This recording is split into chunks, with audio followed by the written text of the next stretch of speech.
The Dolphins drive back. They take the lead. You know what's going to happen. 2 minutes left in the game. And here's Matty Ice, who they could have drafted, 15 years ago?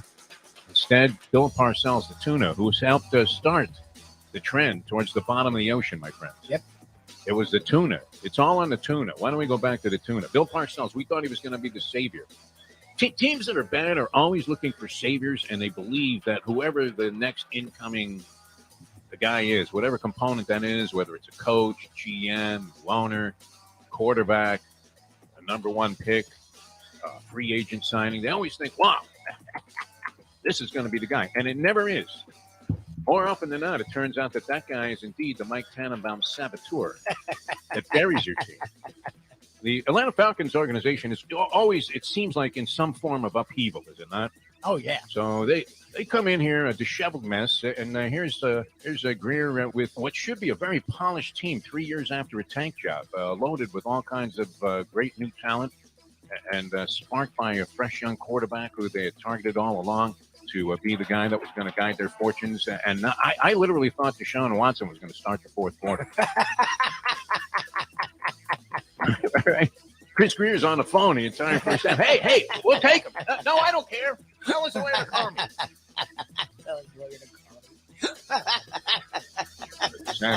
Lubie, I will say this. Offensive line wasn't horrendous in this game. I thought they were given too ample time to throw the football. Am I wrong about that? And, they were able to run the ball. They ran the ball well. They ran the ball well. Yeah. So the offensive line was good. That's usually the first thing you point to when you're looking at a Dolphin loss. Tua wasn't half bad, although that one bozoic play, that was bad. They should have a separate category for that. Turnovers and then bozoic. And that's what that was, right? Where the guy just is getting annihilated as he throws a ball. And they really do. They invoke the infield fly roll. Okay, infield fly roll. Runners on second and third, man.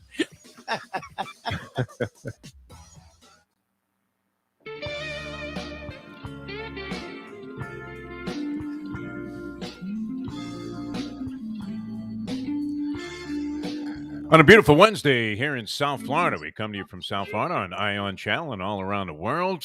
Happy to be with you, Jeff Deforrest. We have Ricardo in for Mike Lubitz today. It's the Defo Show, and we're with you today until 9 o'clock. We'll go old school with the great Tony Segreto from 8 to 9 tonight. Tony Segreto, world-renowned with the George Michael Sports Machine. He was part of that national show, international show, a groundbreaking sports program featuring highlights on a Sunday night before highlights were popular on television, and he was a part of that. And, of course, a longtime broadcaster here in South Florida. We'll go old school with Tony Segreto from 8 to 9. That's brought to you by Texas Roadhouse Restaurants and also fine organization, Catholic Health Services. Any type of rehab, any type of medical stuff, you want to consult Catholic Health Services before you go into any other program, because these guys are the real deal. So we'll have Tony with us at 8 o'clock today. We'll take up until then. Ricardo, how are you on this fine morning? We keep making improvements to the show, although I started out, and I keep ducking off camera here for those of you that are viewing on ionchannel.com and catching the video portion of the program. And Tony's going to look real good. He said he fixed up his studio and he's going to come in just razor sharp from his digs in Vermont, where he's been hanging out for the last couple of weeks. But I need a cut man. I need Flip Homansky, the old ring physician from Las Vegas, who literally, he wasn't as bad as this guy that worked at the Olympic Auditorium in Los Angeles. There was a guy there, he had to be 100 years old. He was the ring physician forever at the Olympic Auditorium. They had fights there, great fights, every Thursday night. And then they would have special events on some Saturdays where they would have world championship fights. A tremendous venue, maybe the best I've ever been in for boxing. I think I could say that without qualification. And I've been to a lot of places.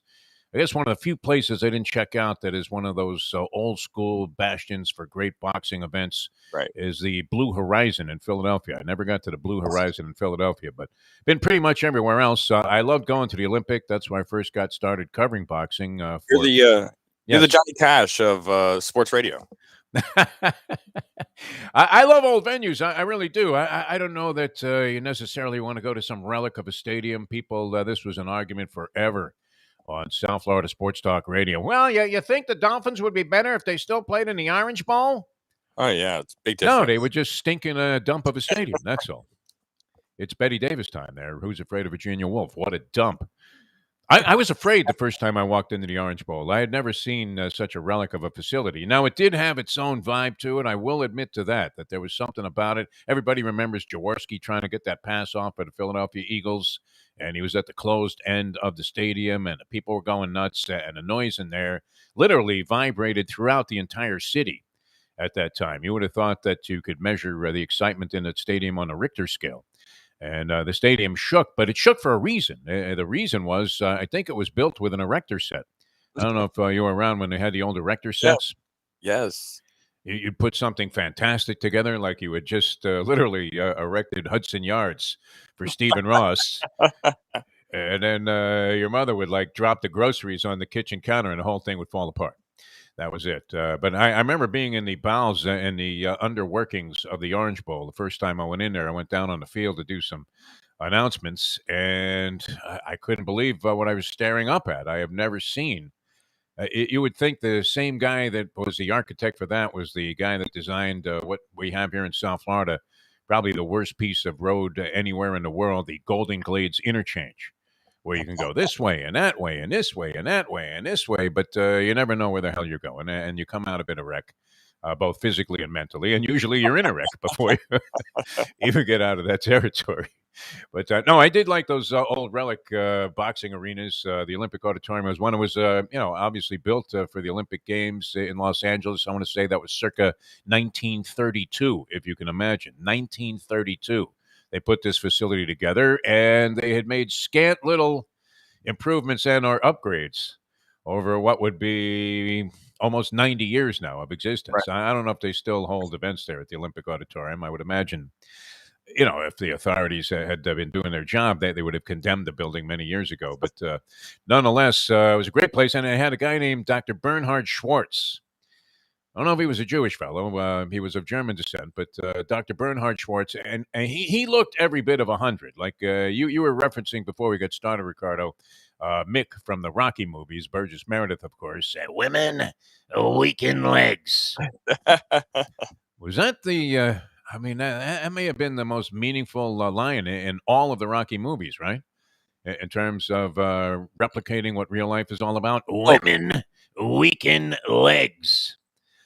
Is that a myth, you think? Like, should you abstain from sex? I knew a lot of boxers. I always ask them about that. Hey, so last night, is that why you got knocked out in the fifth round? And I don't know that they bought into that theory, but many of them just abstained because every now and then, Ricardo, I don't know, do you believe in like certain myths? Like, let's say you believe that marijuana really did kill brain cells on the spot. You wouldn't be able to operate the show today. Neither would I.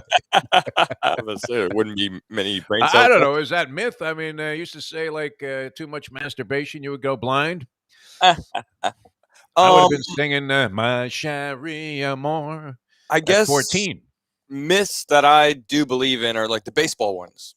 Yes, I believe in those. I believed in the curse of the Billy Goat and all that stuff because. Oh no, that's real. There's no doubt about that. The curse of the Bambino. Yeah, the Bambino. Like, come on, that was epic. And then how they overcame it was straight out of a movie. You couldn't write a better script. And I am a Red Sox, Boston, not a fan whatsoever. Do not love them.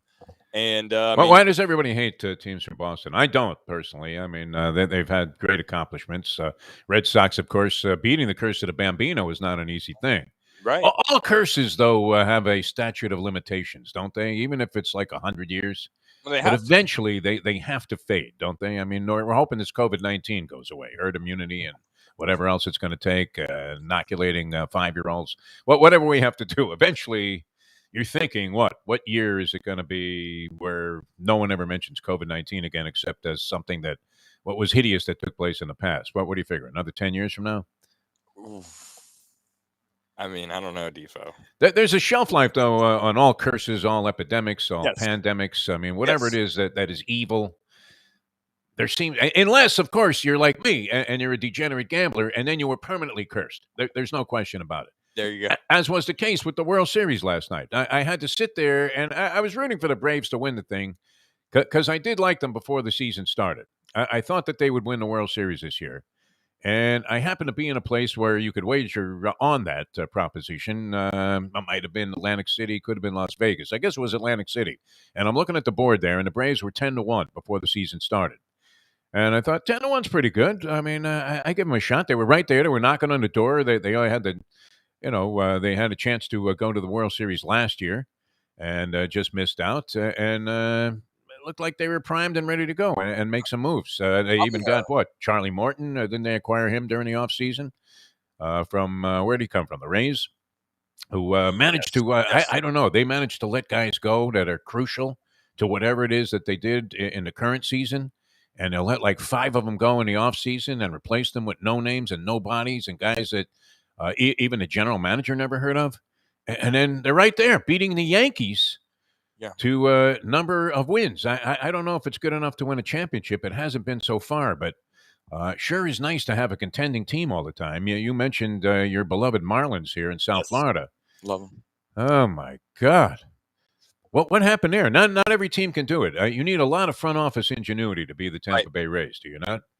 And then you pretty much are in a position where you must make no mistakes. You also have to get guys that really love playing the game and are hustling all the time, which they've managed to acquire. But the Braves, 10-1 going into the season to win the World Series. How about this, Ricardo? Going into the postseason, right, when you already knew what the field was going to be, the 10 teams that were going to be involved in the postseason, including the play-in game, the Braves were 12-1. You got an even better price as they were already qualified for the postseason, which was far from a certainty during the course of the regular season this year.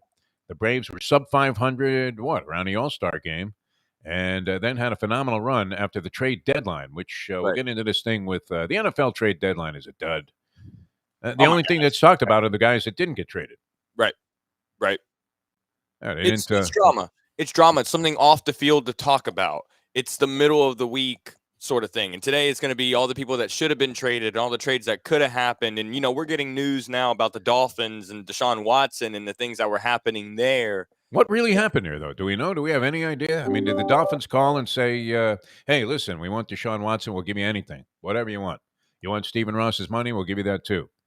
Hudson Yards, we'll throw that into the deal. To get a quarterback for a team that's 1-7, that is going to do what? Is he going to straighten them out next year all of a sudden? They're going to wave a magic wand over the franchise and all of the other things that are problematic for the Miami Dolphins that have led them to this abyss are going to suddenly be resolved because they traded all of their draft picks and Tua Tagovailoa for a quarterback who obviously is very good. But, wow, I mean, you talk about mounting legal problems, seems to be, I don't know, is that going to be insurmountable for him? The league itself would have to say something at some point, especially if he's criminally charged. The joke yesterday, and it's not really a particularly tasteful joke, what was that the Dolphins were interested in trading with the Raiders for Suggs after he got in that car crash. For Ruggs, that's... Ruggs, not Suggs. It may as well be Suggs now, but... that was awful and a horrible incident. A guy supposedly under the influence, and I don't know if there were any toxicology tests taken on the scene, but they said that he was impaired. At least that was implied in the police reports. Yeah. And now there's video. Released. There's video now that's pretty horrific. I didn't watch it, but from what the caption said was, you're seeing Henry Ruggs III sitting on the curb while the other car is on fire, and someone, passed away from that. Yeah, well, he was also hurt, I guess, taken to the hospital. His girlfriend was in the car; she was taken to the hospital. For the uninitiated, Ruggs, an outstanding receiver, just typical Raider draft pick, just fleet, fast. Could run a hole in the wind. Yeah, and wasn't necessarily the greatest pair of hands in the world, although he did catch his big touchdown pass in the game where Alabama won the championship when Tua came in and relieved Jalen Hurts, who was struggling. And you thought, wow, Nick Saban taking a backup quarterback in a spot like this. And that's why you thought the Tua Tagovailoa was just going to have a Cinderella-like career and a meteoric, immediate rise to being one of the top quarterbacks in the game, a kid that could come in under that kind of pressure. That's a Tony Segreto thing. How do you perform in the moment? He's always talking about that. Well, you couldn't come up any bigger, right? And had he not been sacked on like the previous play, and then he throws this dynamic touchdown pass while being chased by 7 guys. and you thought, wow, I want that kid on my team. I mean, talk about rising to the occasion. He certainly did it there. And I believe Ruggs was the recipient of that pass, if I'm not mistaken. And then he was drafted mid-first round, somewhere like 14th, 15th by the Raiders, who are always in love with speed. Love it. You know, I saw Mark Davis, the owner of the Raiders. He was at a fight that was taking place in Las Vegas that I tuned into on Showtime on Saturday night. That haircut really is something. I mean, you know, and I believe he has a girlfriend or a wife, like a hot young babe. Does she not? Is money just the ultimate in terms of not expressing what you really feel Well, to the man or woman that's in your life? He pays over $100 for this haircut. $100 to take a salad bowl that he could have gotten at any buffet in Las Vegas. I mean, he could have gone to the Circus, grabbed a salad bowl off the buffet while he was shoving a bunch of financially challenged locals out of the way there, who were there just for that $1.99 shrimp cocktail. That might be $4.99 now. And this is a choice that he makes, and he goes, I think, out of state for it as well. No, because nobody would do it in Las Vegas. Apparently, right? That's the one thing they won't do in Las Vegas is cut Mark Davis's hair. Every day he eats at P.F. Chang's, apparently. That's fine. You know, if you like Chinese food. Yeah. That's fine, too. But, I mean, it's just – this guy is an oddball. But, I mean, come on. His father was Al Davis. Of course, he's going to be a little weird. Maybe. It's not always the DNA that is an exact replica and copy. But, no, and he seems like a good guy. I saw a feature on him. I don't know if it was on 60 Minutes or HBO Real Sports. I guess it was HBO Real Sports. He seems like a real good guy. He understands where he's coming from. He knows that the inheritance business was a pretty good one to him. And there are a lot of people that if it weren't for the inheritance business, they wouldn't be in business. I'm not sure that that's the case with Mark Davis, but that haircut, I mean, you don't want to walk around in life in 2021 looking like Captain Kangaroo. But now it's his thing, right? So, like Anthony Davis, you know, nobody would have thought, hey, unibrows are cool. Yeah. And I'm not saying Mark Davis is making this haircut cool because it's not the same thing. But now it's his trademark. Everybody talks about his haircut. I'm sure. Hey, look at Don King. Look what that crazy hairdo did for Don King. Exactly. One of the most recognizable figures anywhere in the world. In fact, there have been many times that my hair was standing up like Don King's, especially after a steward's inquiry, some kind of disqualification at the track. But anyway, I mean, the story, they fall in love, obviously, with Ruggs because he's got like 3.940 speed or some ridiculous time that he was clocked in, and everybody else is being clocked with a sundial that day. And he seemed to be blossoming into a real valuable piece for a team that's 5-2, in spite of the problems that they had with John Gruden having to get whacked for what would seem to be a bunch of very unflattering remarks that he had to make about virtually everybody in the world. As we've been saying, he spared the Jews, and that was about it. I don't know. Did he say anything about Hispanic people, Ricardo? John Gruden in those emails? I don't think he did. And it also begs the magic question in journalistic fairness, if we're ever going to be accused of going in that direction. How is it that only his emails were the ones that were leaked? Are you listening, Hillary? I mean, what's going on with that? I mean, how is it possible that of all the stuff that came out, 650,000 emails in defense of Gruden, if what he said obviously is not necessarily defensible. I don't know that he meant it, what context it was in. It seemed to be consistent enough to believe that, this guy ain't kidding. But that being said, I mean, how is it that only he was being exposed? I guess he's going to sue the National Football League now. Well, Goodell and all of those people for singling him out as the only guy that had his what he thought were private emails so leaked out to the public. Right. So that's the funny thing is that they have, like you said, these thousands of emails from the Washington football team, and they haven't released any of them. But nothing. Yeah. When Ray Rice did his thing, we found out information immediately. When it's a player, we found out immediately. Now, the NFL is hiding behind the victims here, saying, oh, we don't want to expose the victims. That's fine. You don't have to give us their names. You don't even have to give us, like, clues to who they are. But you can release some of the stuff that was going on. It's the owners.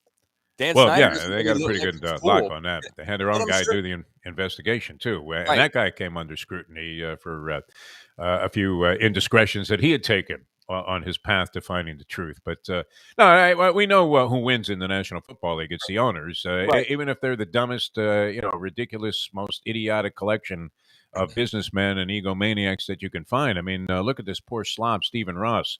This Right. was the big news yesterday. Is that he finally was the one to put the kibosh on getting Deshaun Watson in a trade, which I'm not sure what that was going to solve, especially as star-crossed as the future path seems to be for Deshaun Watson. Why not just trade for like the Boston Strangler, Albert DeSalvo or something, Right. if he was First off, available?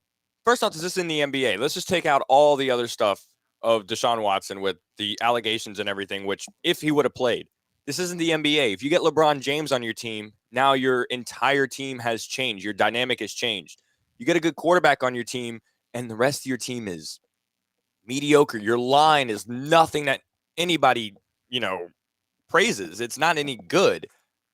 Your defense has been giving up huge plays this year. Maybe that's because the offense hasn't been very good, not giving them good field position, all that good stuff. It's not making the turnovers they made last year. So, bringing in Deshaun Watson is going to make us, a 500 team?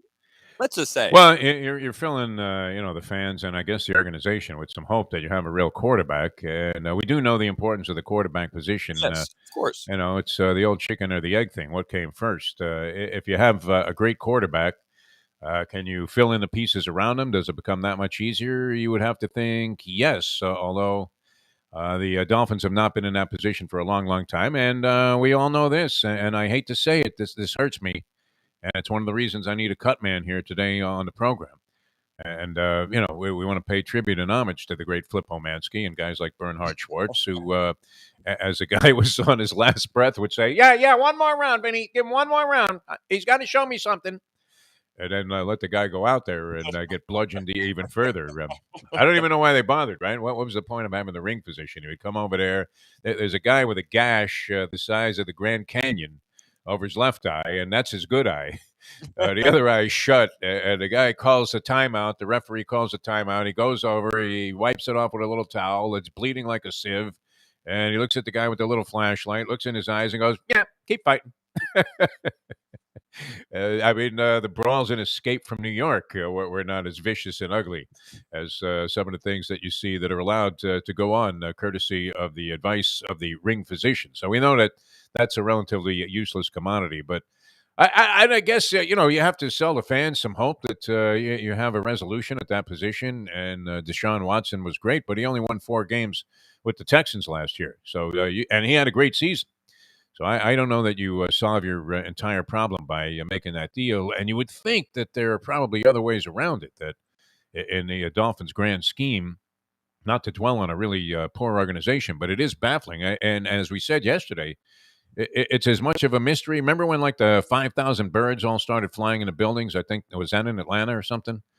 And they were freaked out by something, and no one ever figured out what it was, whether it was like firecrackers or noise or some kind of tremor of the earth. And nobody could figure out. It's like the bird mystery, not Larry Bird. But when we know what, his answer was, get out there and work harder. And maybe that's what all of these pro athletes need to do if they're on lousy teams. Yet it's impossible. It's almost impossible to be this bad with the approach that the Miami Dolphins took a couple of years ago. And to still be laying there at the bottom in the gutter and showing little signs of life. And little sign that you're going to amount to much of anything this year. And where does that leave you for next year? Possibly, that would be the rationale behind getting Deshaun Watson, that at least if you knew that you had a stud quarterback, you might be able to have a better chance of being a winning organization. But right. And it's been a long struggle. The confidence doesn't seem like it's there for Tua, and I don't think that's his fault. I think that's the organization's fault. And you can say what you will about this year, and obviously the Deshaun Watson rumors are no good for him. But I remember last year when it was crucial times and games toward the end of the season, they would replace him with Ryan Fitzpatrick. Yeah, Fitzpatrick, like 100-year-old guy, would come in there and light it up, which was bad. Don Strock would come in. He was a very competent backup for anybody, whether it was Bob Greasy or Dan Marino, or anybody that was he around in the Greasy era, Strock? He seems like he came into the league 100 years ago. But nonetheless, when Stroker came into the game, he was a very competent passer, so you didn't feel bad. Usually the backup quarterback it's helter-skelter. I mean, it's Bugliosi time, right? You're talking about a guy that looks like, he's giving orders to the Manson family. Just go out there and wreak havoc.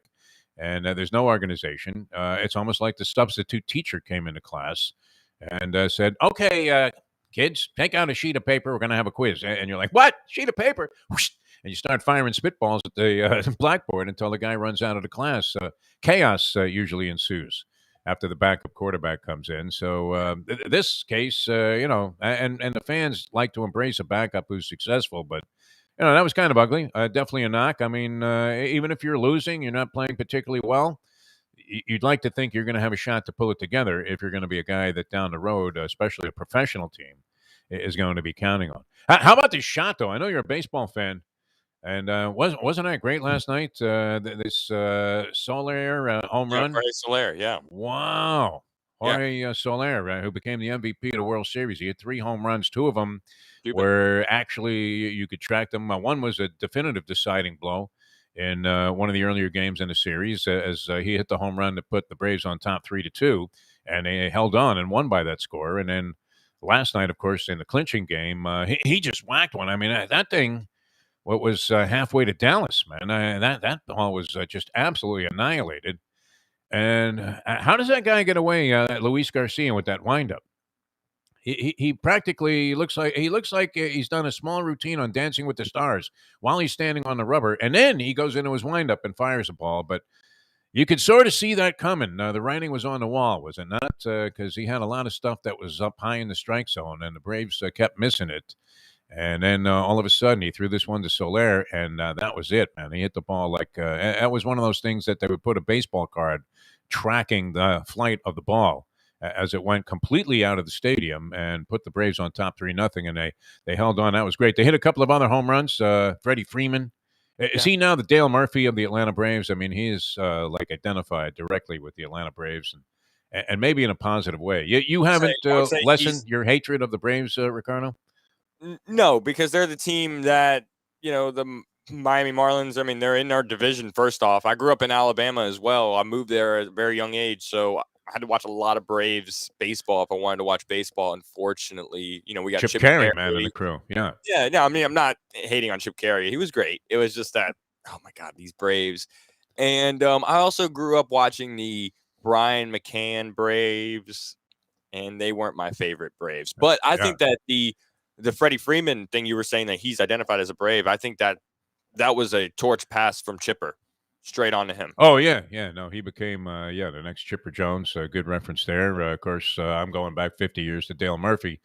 And but no, it's a good, kind of feel-good story for him and some of the guys on that team. I like the enthusiasm with which the Braves played a game.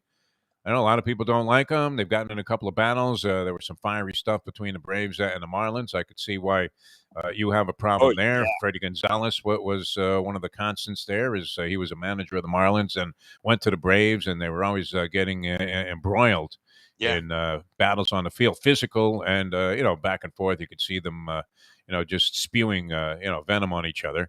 There was a thing with Jose Fernandez at third base and a business about showing off, which that's one of those mysteries, huh? Where did the unwritten rules of baseball actually come from? And why do they remain unwritten and still applied?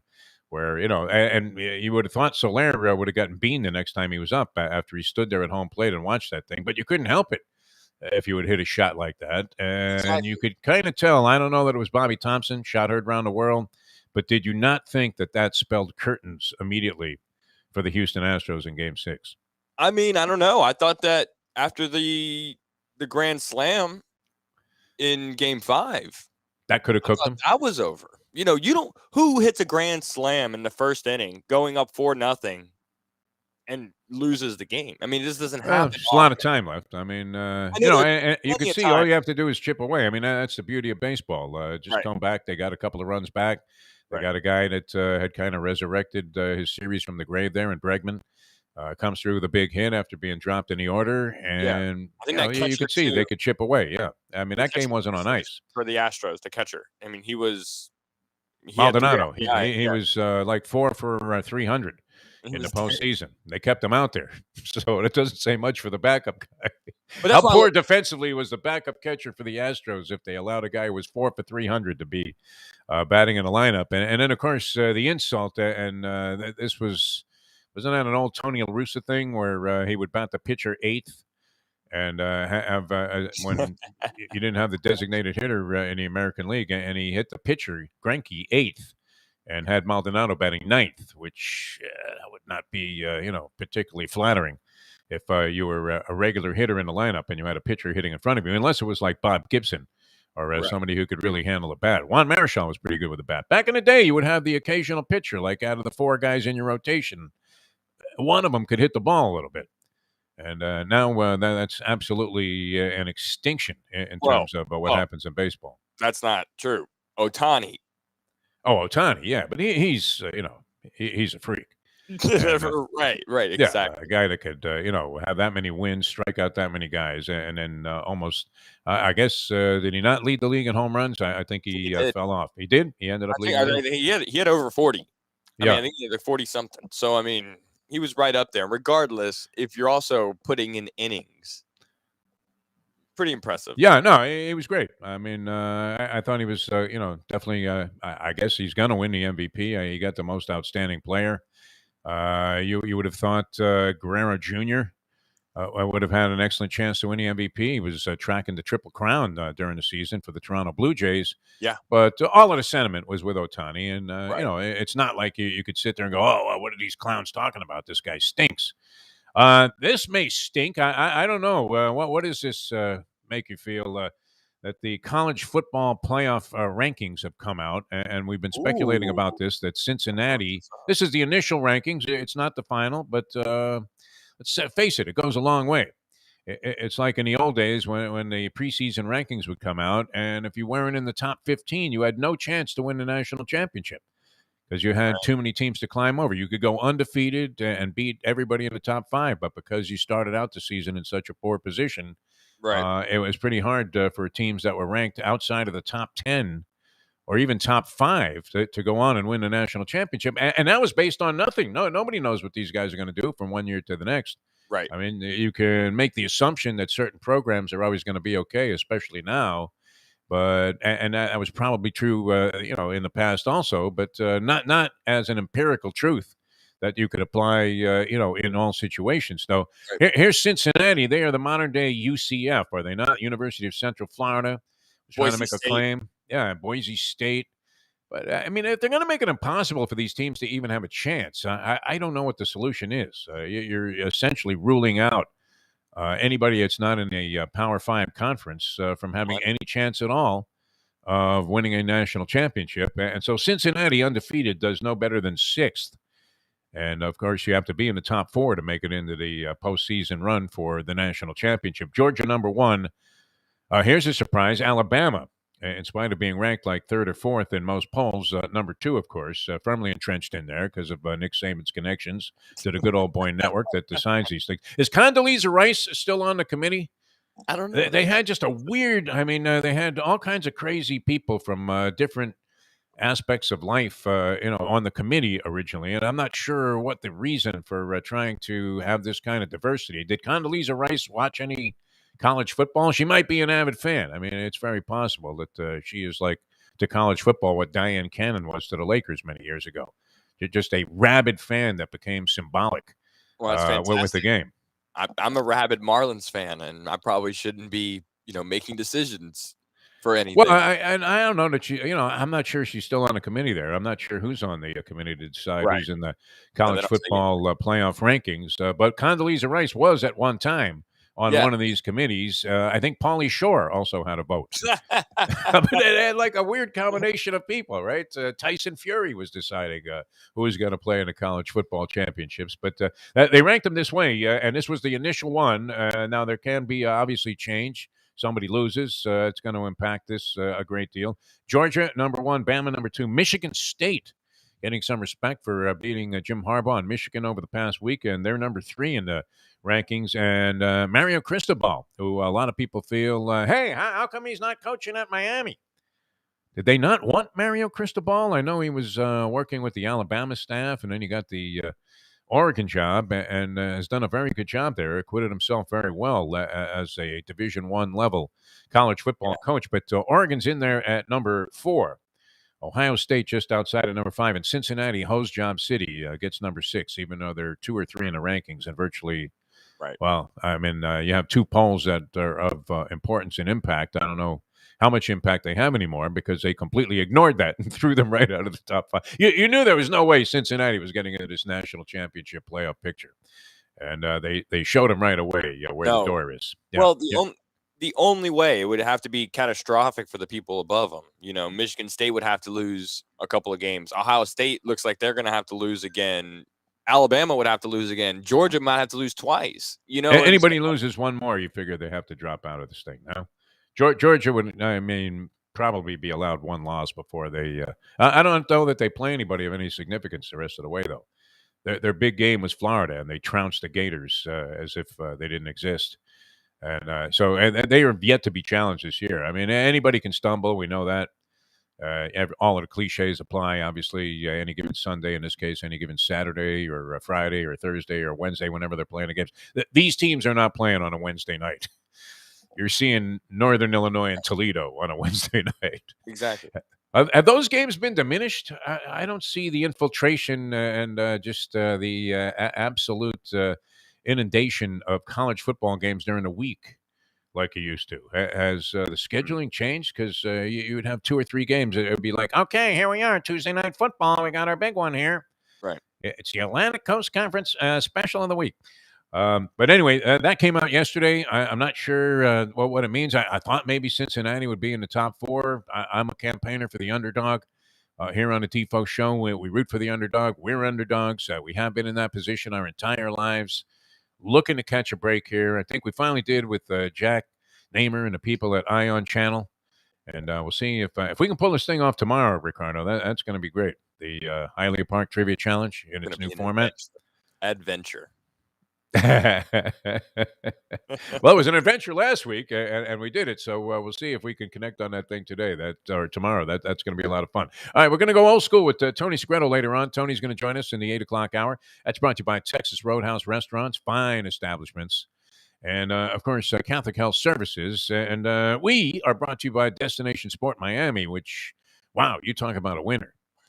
See, I like the fact that they've put together a team. They've assembled a team, and you're looking at it going, with all of these guys on their side, it's impossible to conceive that this is going to be anything but a monster. And that's what it figures to be. The largest indoor, multifaceted sports facility anywhere in North America.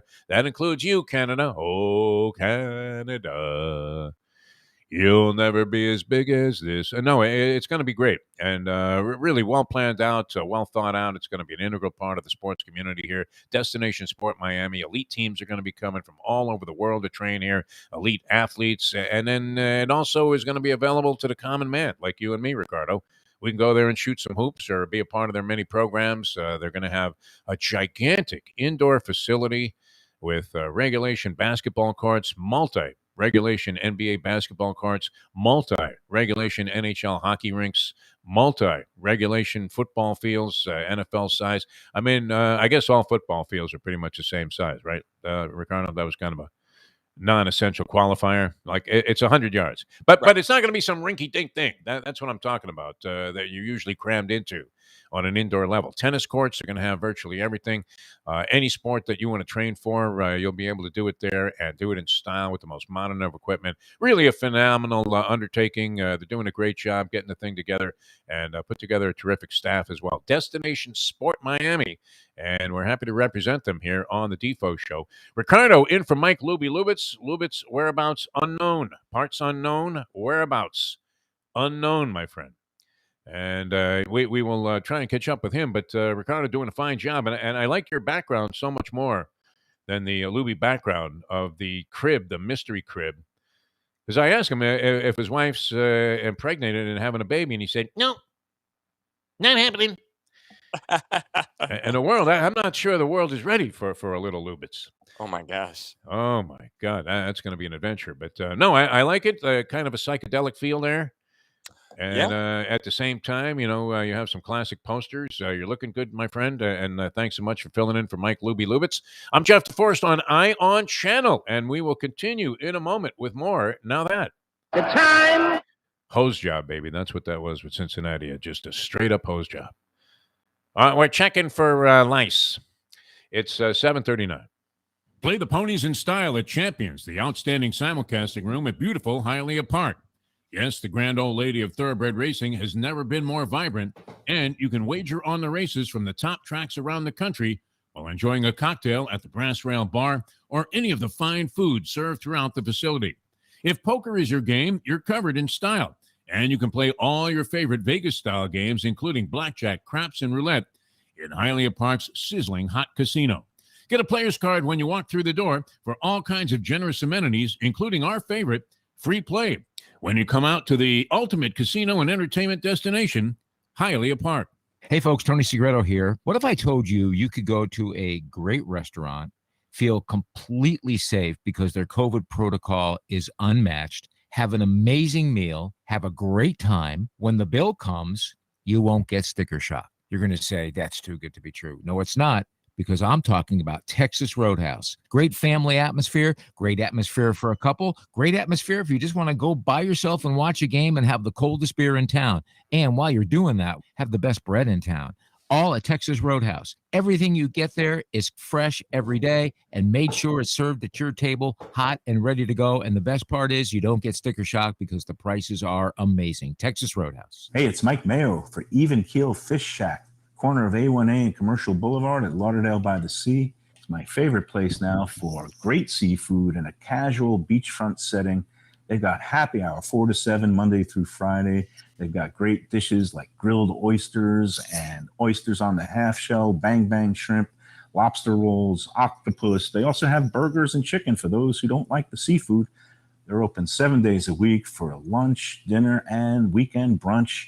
Go to Even Keel Fish Shack. Go say hi to Dave and Brad and tell them the Gambling Gourmet sent you. Recently, we realized it's not just hurricane season that can hurt us. Any time of year, things can happen to your home or business. And the insurance company can be your friend, but they also can be your enemy. Horizon Public Adjusters, Justina Testa, are here for you to help this process go so much easier. Before you call the insurance company, call Horizon Public Adjusters and Justina Testa at 954-809-8752. Would you go into court without an attorney? So why would you go up against an insurance company without Horizon Public Adjusters and Justina Testa? 7 to 10 times more money recovered with a public adjuster than if you went on your own. If there's no recovery, there's no fee. Give them a call at 954-809-8752. Why go up against insurance companies alone when you can have Horizon Public Adjusters and Justina Testa on your side? Buy or lease a Taos and take it to the house at Deal Volkswagen. Anna and her team make your next VW purchase or lease so easy with new inventory rolling in daily and the biggest selection of certified pre-owned vehicles in the business. You can make your deal online at dealvolkswagen.com or visit the beautiful showroom in the classic location, 3601 Bird Road, right in the heart of the Gables. Or give Anna and the team at Deal a call at 305-448-DEEL. Jettas, Passats, Tiguans, Atlas models, and the hottest vehicle in the industry, the new Taos, all at unbeatable prices and all ready to roll off the showroom floor at the #1 Volkswagen dealership around, Deal Volkswagen. Jimmy Johnson joins us here on the program. We do have to clarify one thing. You never had Jim Brown on the roster there at Oklahoma State, because I'm giving you Thurman Thomas and Barry Sanders for the last 12 years, but that's how the legend grows. But I do remember covering the Canes back then, and you came in with Sam Jankovic, bringing you in to follow in for Howard Schnellenberg. And it wasn't necessarily met with the kind of fanfare that the people should have realized that they were going to be in good hands. It was such a trying time for me because, I took the job because I wanted to live in South Florida. And, I left Thurman Thomas. And by the way, if you ever saw A Football Life with Thurman Thomas, he rips me. His mother, they filed a lawsuit. They did. They filed a lawsuit because they said, hey, we want out of that contract. We went to Oklahoma State because Jimmy Johnson said he was going to be there for my entire career. Well, my entire career was short-lived there. Yes. And so I left before he ever played it down. But I left him in good shape. Yeah, every place I've ever been, I left him in great shape. Yes. I left Oklahoma State. Pat Jones won about 10 or 11 with Thurman. And then I left the University of Miami and won a couple of championships. And I left the Dallas Cowboys in Switzer, of all people.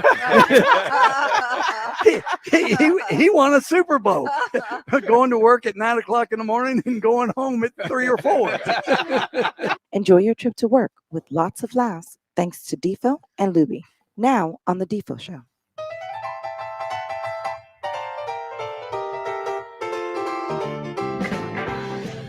Welcome back to the show. Morning once again, everybody. The Defo Show. I'm Jeff Deforrest. Ricardo in for one Michael Lubitz, and drawing rave reviews for your work from all levels of the listening audience out there. Tomorrow, we'll have the Hialeah Park Trivia Challenge, your chance to win some stuff here on the show. The first one went well, and we're a little bit on edge about what might transpire tomorrow, but we're trying to take a quantum leap forward with the program. I think this is going to put us over the top, Ricardo, what we're attempting to do. And even if it bombs, we're going to give it our best shot. So that should be a heck of a lot of fun.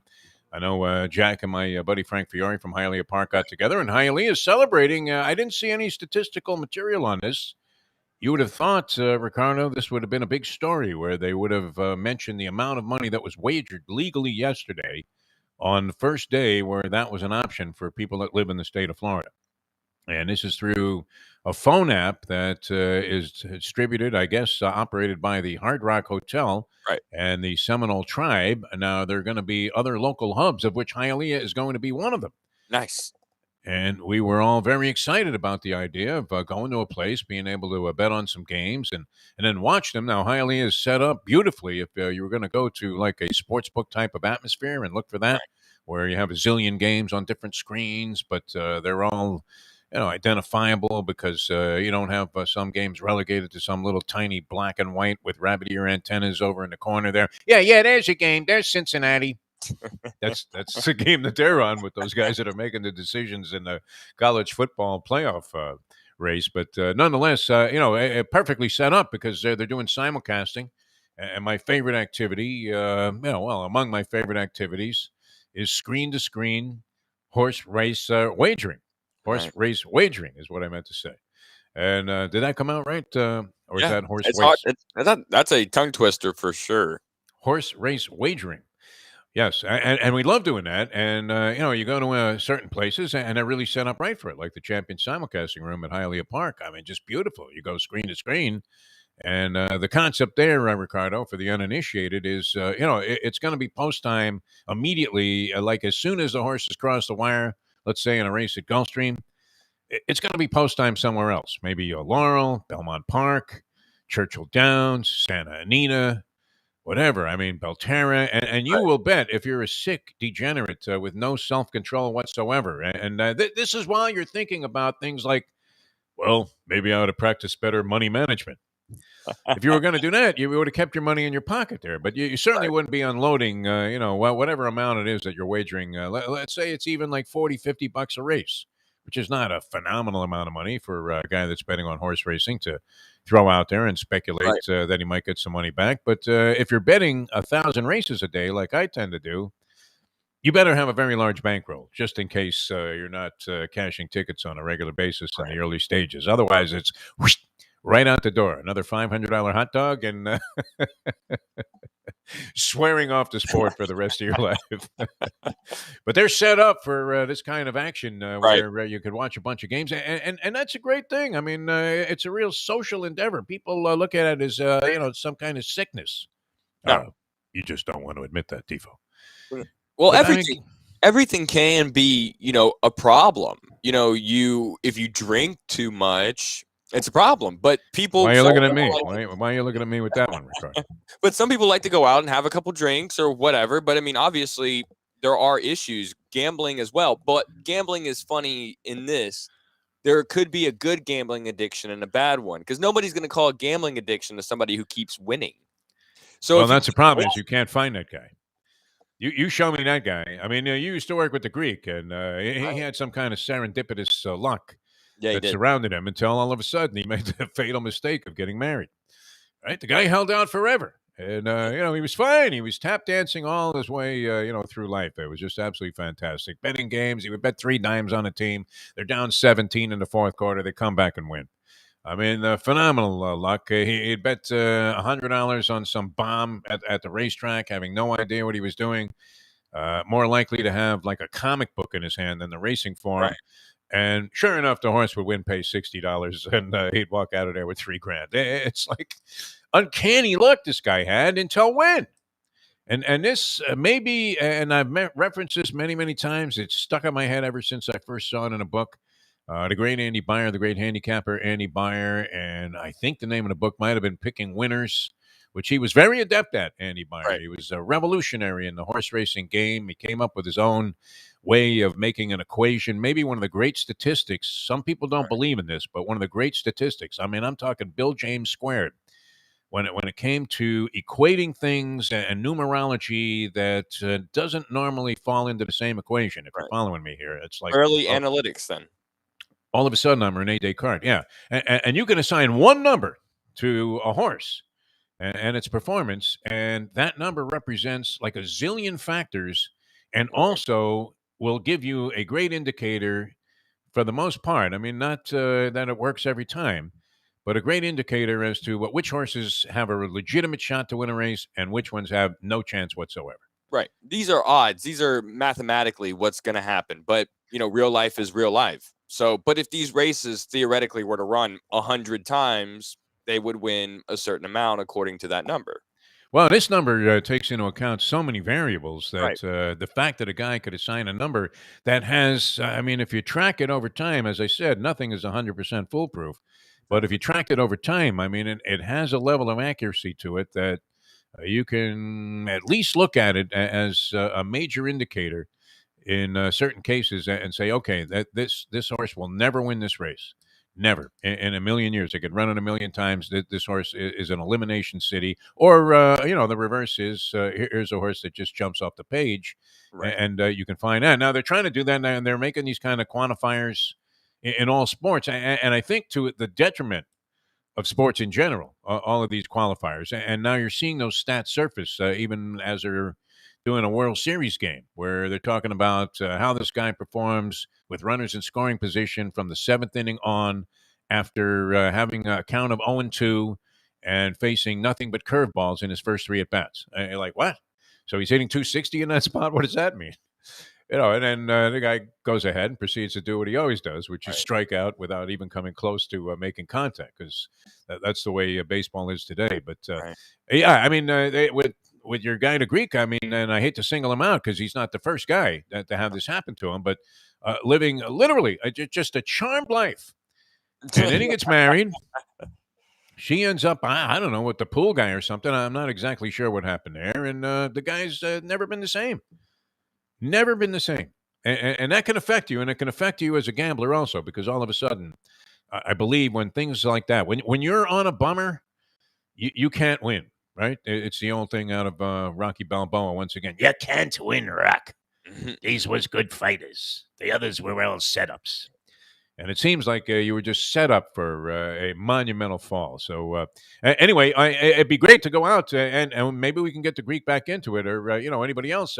It's just fun to go out and everybody's got money on the game, and you see the emotional fiber of all of your friends and acquaintances rise to levels that you didn't even know they were capable of when they have money on a ball game.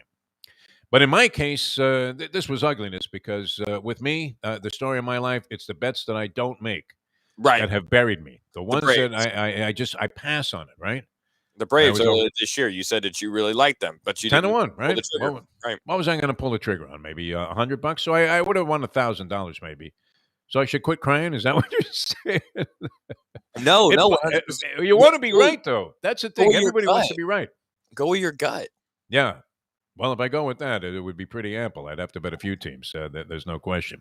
All right, we're coming back with Tony Segreto in just a few minutes here. It's the Defo Show. Ricardo is in for Mike Lubitz. We're on Ion Channel. You can catch the video of the program on Ion Channel, ionchannel.com. A lot of people catching that. Available later on in the day on YouTube. So a lot of different ways to catch the program now. I think people are starting to find us, and that's great. And we really need you to come through tomorrow when we attempt to perform yet another Hialeah Park Trivia Challenge, only this time I mean, I think it's going to look like PTI when we get done with this thing, right? Oh Where you got my like a gosh. scoreboard and graphics and Bob's on the phone.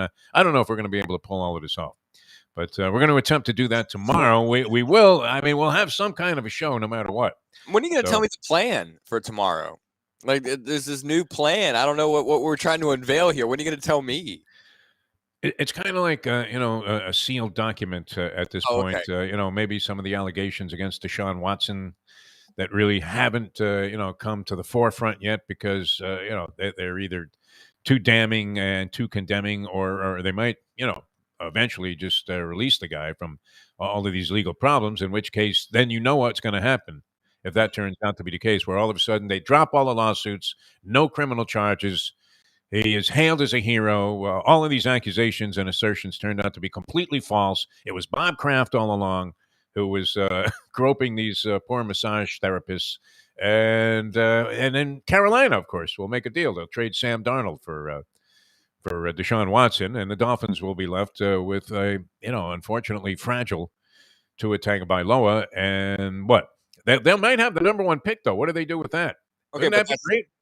well, Who thought in year number 3 of a rebuild that you'd be in contention for the number one pick, and it would be advantageous to see the Lions win a game, and you just lose the rest of the way, just run the table, including the Texans this week?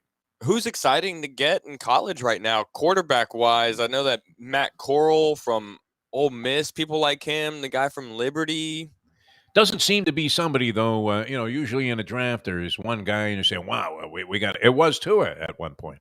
Right. We have to have that guy. Whoever Joe Burrow, I mean, had that same kind of thing when he had that big final season at LSU. Everybody said, "Oh my God!" And you're looking at Trevor Lawrence. Everybody thought that this guy was can't miss until Urban Meyer got his hands on him. Right. Which I don't know that Urban Meyer is the problem there, because who gives a flying one about Jacksonville football anyway? They haven't been relevant since Tony Baselli was blocking for him. And who was the lefty that they had that was a quarterback there for a while and Matt had Brunell. good success? Mark Brunell. Yeah. Other than that, right? What would they have? had, Like one good but they year had- in their They had history? some good players then. They had Fred Taylor, Keenan McCardell. They had Jimmy Smith, I think his name was. Did they I mean, really believe at the beginning of the season? How much foundation and truth was it to the belief that they thought that Tim Tebow could be an asset to their team as a player? What kind of a scam was that? I mean, they're trying to fool people there in Jacksonville. I mean, I don't know. Is there anybody in your circle of friends or acquaintances that says, you know what, Ricardo, I'm sick of South Florida.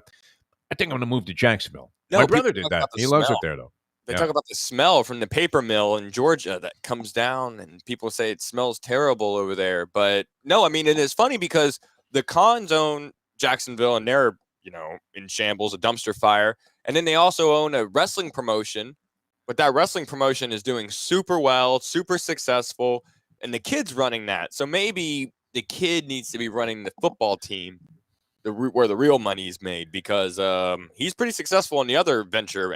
But the Jacksonville Jags have been, even that year they went to the playoffs and everything like that. They just didn't have a quarterback, and ever since then it's been, They're horrible. Yeah. Much like the city.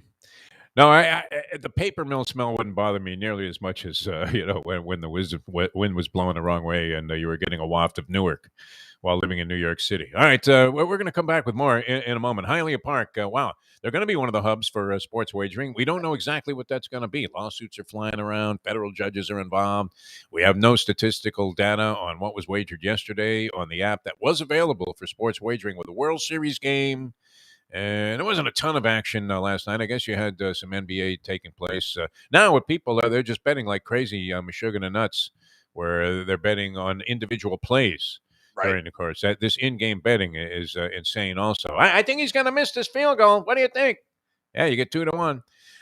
You can bet on virtually anything, whether a play is going to be a run or a pass. I mean, it's great, and eventually going to come to Hialeah. And when it does, they're going to do it right, because they do everything right at Hialeah Park. It's fantastic. The infusion of the old with the new has just been absolutely in perfect symmetry, and you're going to love the setup in the casino. All your favorite Vegas-style games are available there. People are winning jackpots. I see it on social media, Facebook I'm on, and it seems like every day Steve Calabro and the crew there at the casino posting another phenomenal jackpot winner. On a $1 bet, so-and-so won $38,000. It's like, my God, that's where you want to play, where it's hot, where the machines are paying out. And that's the case at Hialeah Park. Get a player's card when you come through the door. It's going to entitle you to all kinds of freebies and amenities. You're going to love that. And you're going to love the Champion Simulcasting Room. And special a word of advice. Get your tickets early for the Breeders' Cup Saturday, and they're going fast, and that's going to be the place to go. That's this Saturday. Friday, of course, I believe it's 5 Breeders' Cup races on Friday, and there might be as many as 12 on Saturday. I'm not sure the total number there. A couple of those might have been non-Breeders' Cup events that were on the card at Del Mar, but going to be a great day and great weekend of racing and a perfect place. Obviously, it's prohibitive to get out to California, especially if you're flying American. Right. Cancel? Okay. Can I get my money back? No. A credit? That's great. Yeah, a lot of people getting stranded at airports. So instead of traveling there, just jog down to Hialeah Park, take in the Breeders' Cup, get your tickets in advance at hialeahpark.com. We'll be back with more. Tony Segreto going to join us in just a few minutes. We'll connect with Tony. Old School with Tony Segreto, brought to you by Texas Roadhouse Restaurants and also Catholic Health Services. That is Ricardo. If you're watching on the screen, if you're just listening to our audio stream, Ricardo in for Mike Lubie Lubitz. I'm Jeff Deforrest. The Defo Show on Ion Channel continues with Tony Segreto in a moment. Now that. The time. It's 8 o'clock. Hey there, it's Mike Mayo. Do you like steaks? Do you like seafood? Do you like classic old Florida charm? You could get that all and more at Tropical Acres Steakhouse and Butcher Shop. It's at 2500 Griffin Road in Dania, just west of 95. The Studiali family, they've been running the place a long time. It's been there more than 70 years. And it is now a place you can get early bird specials along with steaks to take home and throw on the grill yourself at the Butcher Shop. That's open 10 a.m. to 10 p.m. every day. It's open for dinner every night starting at 4:30, but they are closed on Sundays. Go to Tropical Acres. It's a place to go for a great meal, great people, good value. Tropical Acres. The championship meet is right around the corner at Gulfstream Park. The only place for live racing, Gulfstream's action has never been hotter. Whether it's on the track, in the casino, or part of the dining and entertainment offered at the Village of Gulfstream Park.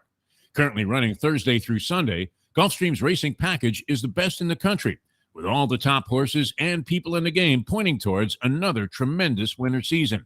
Check out the remodeled first floor casino, open 7 days and nights a week, along with the many special events and concerts happening at Gulfstream Park. You can place your wagers from anywhere at firstbet.com. Check the calendar of events at gulfstreampark.com. Destination Sport Miami is here to revolutionize the sports landscape in South Florida. The largest indoor multifaceted sports complex in North America is on the way, with distinguished leaders of its various sports programs and unparalleled access to the finest indoor training fields and facilities.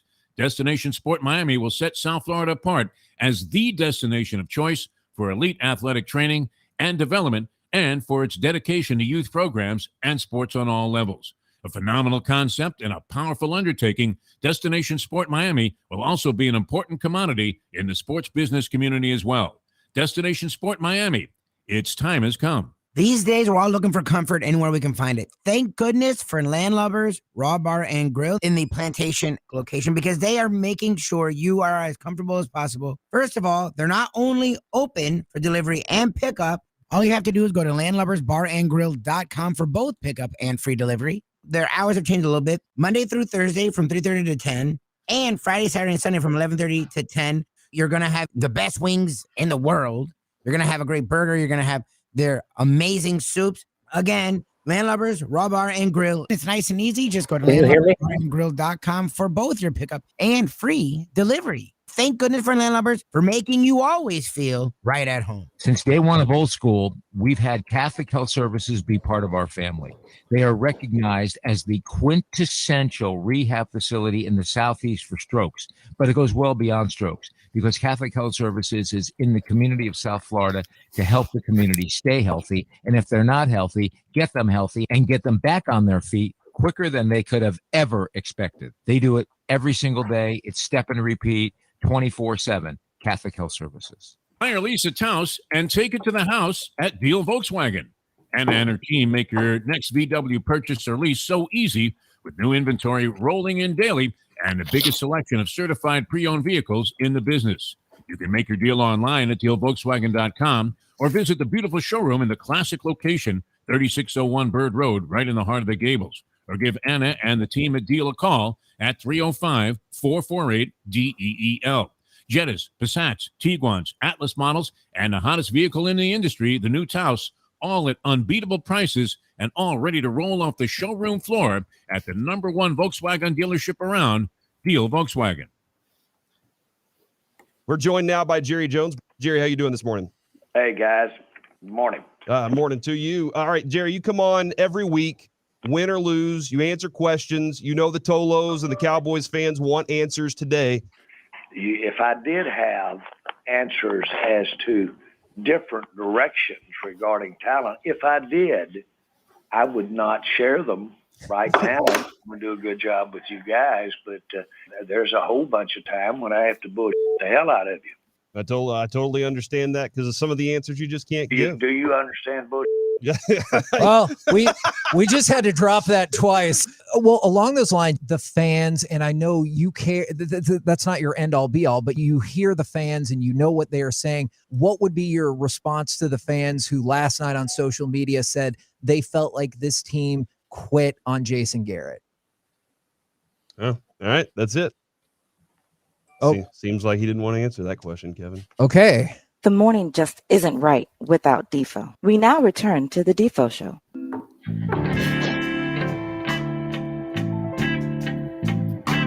Welcome back to the show. Once again, everybody.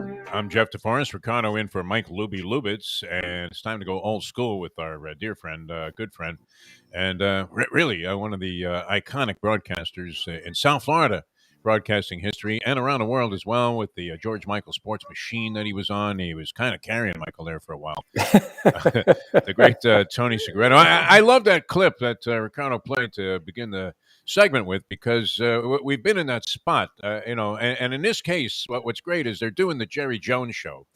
Two poor radio schminks that, once again, are forced in a position. And I think you found yourself in this spot a few times. I know I have.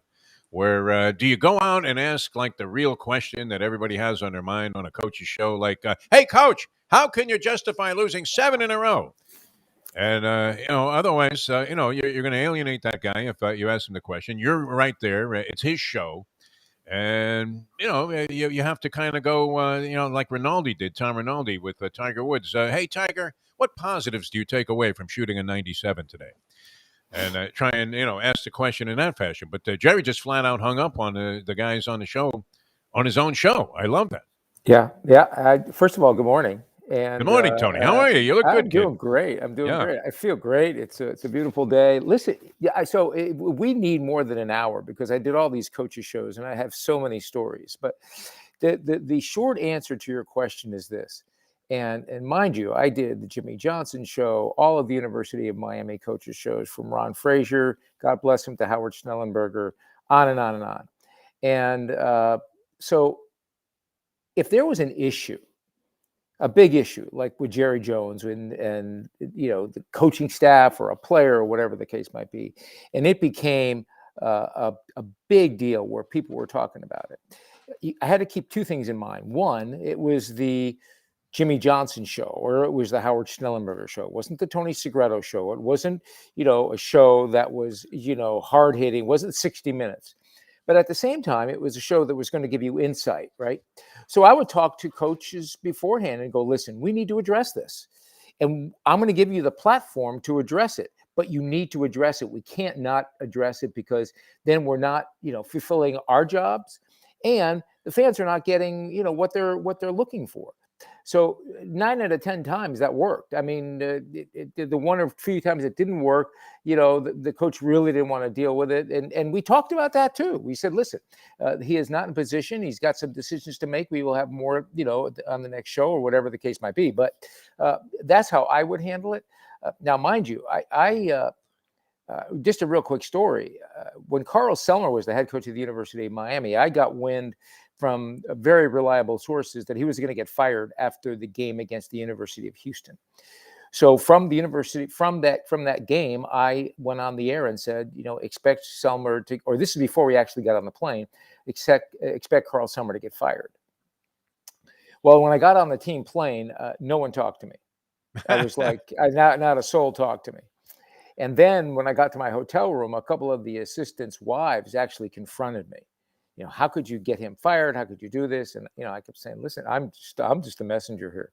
Mind you, he did get fired, and we had the show the next day.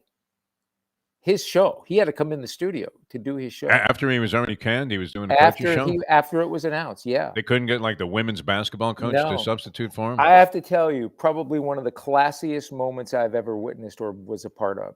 The man came in, he talked about the situation, he talked about what he had to go through, and I have a great respect for him. But you talk about being unnerved. You talk about having a situation where you're going, oh my goodness, how are we going to handle this? That was one of them. Yeah, those guys didn't fare as well, Tony, as Jerry Jones just basically probably called the station manager right after the show and said, I want both of those guys out of here. Exactly. God. Exactly. Right? Yeah, they were going to get treated no better than Dave Campo. Yeah. When, hey, listen. let him go for the third time. Yes. I have to ask you, because I've thought about it. I was going to text you last night. I know you and I chatted yesterday. Was there anything better than this World Series? Regardless, I enjoyed it, except from the standpoint that I was going to bet the Braves at 10-1. I've been crying about that before the season started. They went up as high, and you probably would have given them no shot at that point, as 50-1 during the season. No, I'm aware of that. When they lost Acuna, and they also lost Ozuna, different circumstances, one to injury, one to domestic violence allegations. And then, it just didn't seem like they had it. They were under 500. They made some trades at the deadline. This guy Soler, who they picked up from the Royals, was hitting $190 with the Royals when they picked him up. So you're looking at that. Jock Peterson was really great with the Dodgers, just a couple of years ago? Mm-hmm. And all of a sudden was expendable. And Rosario, I don't know. Did anybody I know Joel Rosario, the jockey. I didn't know much about Eddie Rosario, the baseball player, and he was brilliant in the postseason. Very enjoyable, though, although not all of the games. I mean, there was only one game that was really close, that was hanging in a balance till the bitter end, 1 or 2 games out of the 6. But nice to see. I thought the Braves were one of those teams. They were knocking on the door last year, and that's why I liked them. And they went out. They got Charlie Morton, a 37-year-old guy who still brings it at like 97 miles an hour. And, it seems very serious when he's on the mound. And it looked like they were primed and ready to do something. Yeah. And you could have got 12-1, Tony, before the playoffs started, because everybody thought the Dodgers and the Yankees were going to be the teams to beat. Well, we did, so we were happy about that. Oh, you bet the Braves? But good for you, Tony. Did you bet him with that bookie that was giving you an extra 4 points a game on all of the college game lines? Yeah. We actually did it because our son, it was my son, and we did it. It was, he lives in Atlanta. Oh, he lives in Atlanta. Yeah, very good. He's become a big Braves fan. And the joke we have, because it's dad, he'll text me like on a Monday before a big game on the weekend, wherever it is, and he'll go, "Hey, do you think you can get us a couple of tickets?"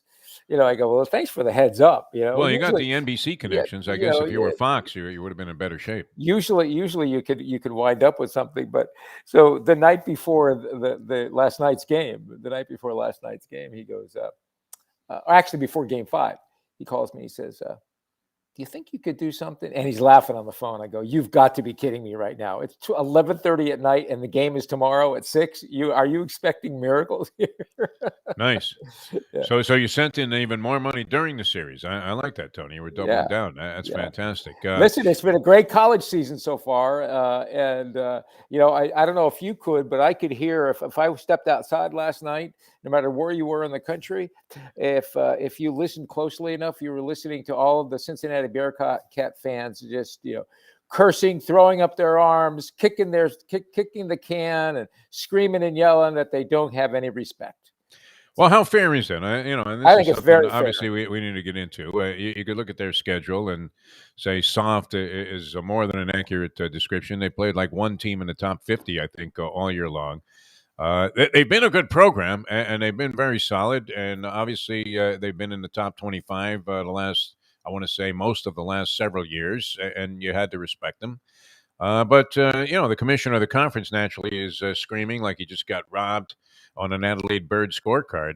And, he has, a beef saying, hey, if you're not in a Power 5 conference, you have no chance. I mean, there are teams with losses that are ahead of them, and they were respected in the coaches poll and the writers poll to the point where they were number 2 in the country. So why all of a sudden number 6? I mean, would they not have every right to be up in arms about the idea that they have no legitimate shot to get in the postseason. Tony, you're on all these committees too, so yeah, let's be. I actually have a football committee meeting this afternoon, so we're going to be discussing exactly what we're talking about. Are you going to try to figure out how to get Notre Dame in the Final Four? Is that what? No. But Notre Dame is playing the critical role here. Is the critical player here for Cincinnati because they keep winning.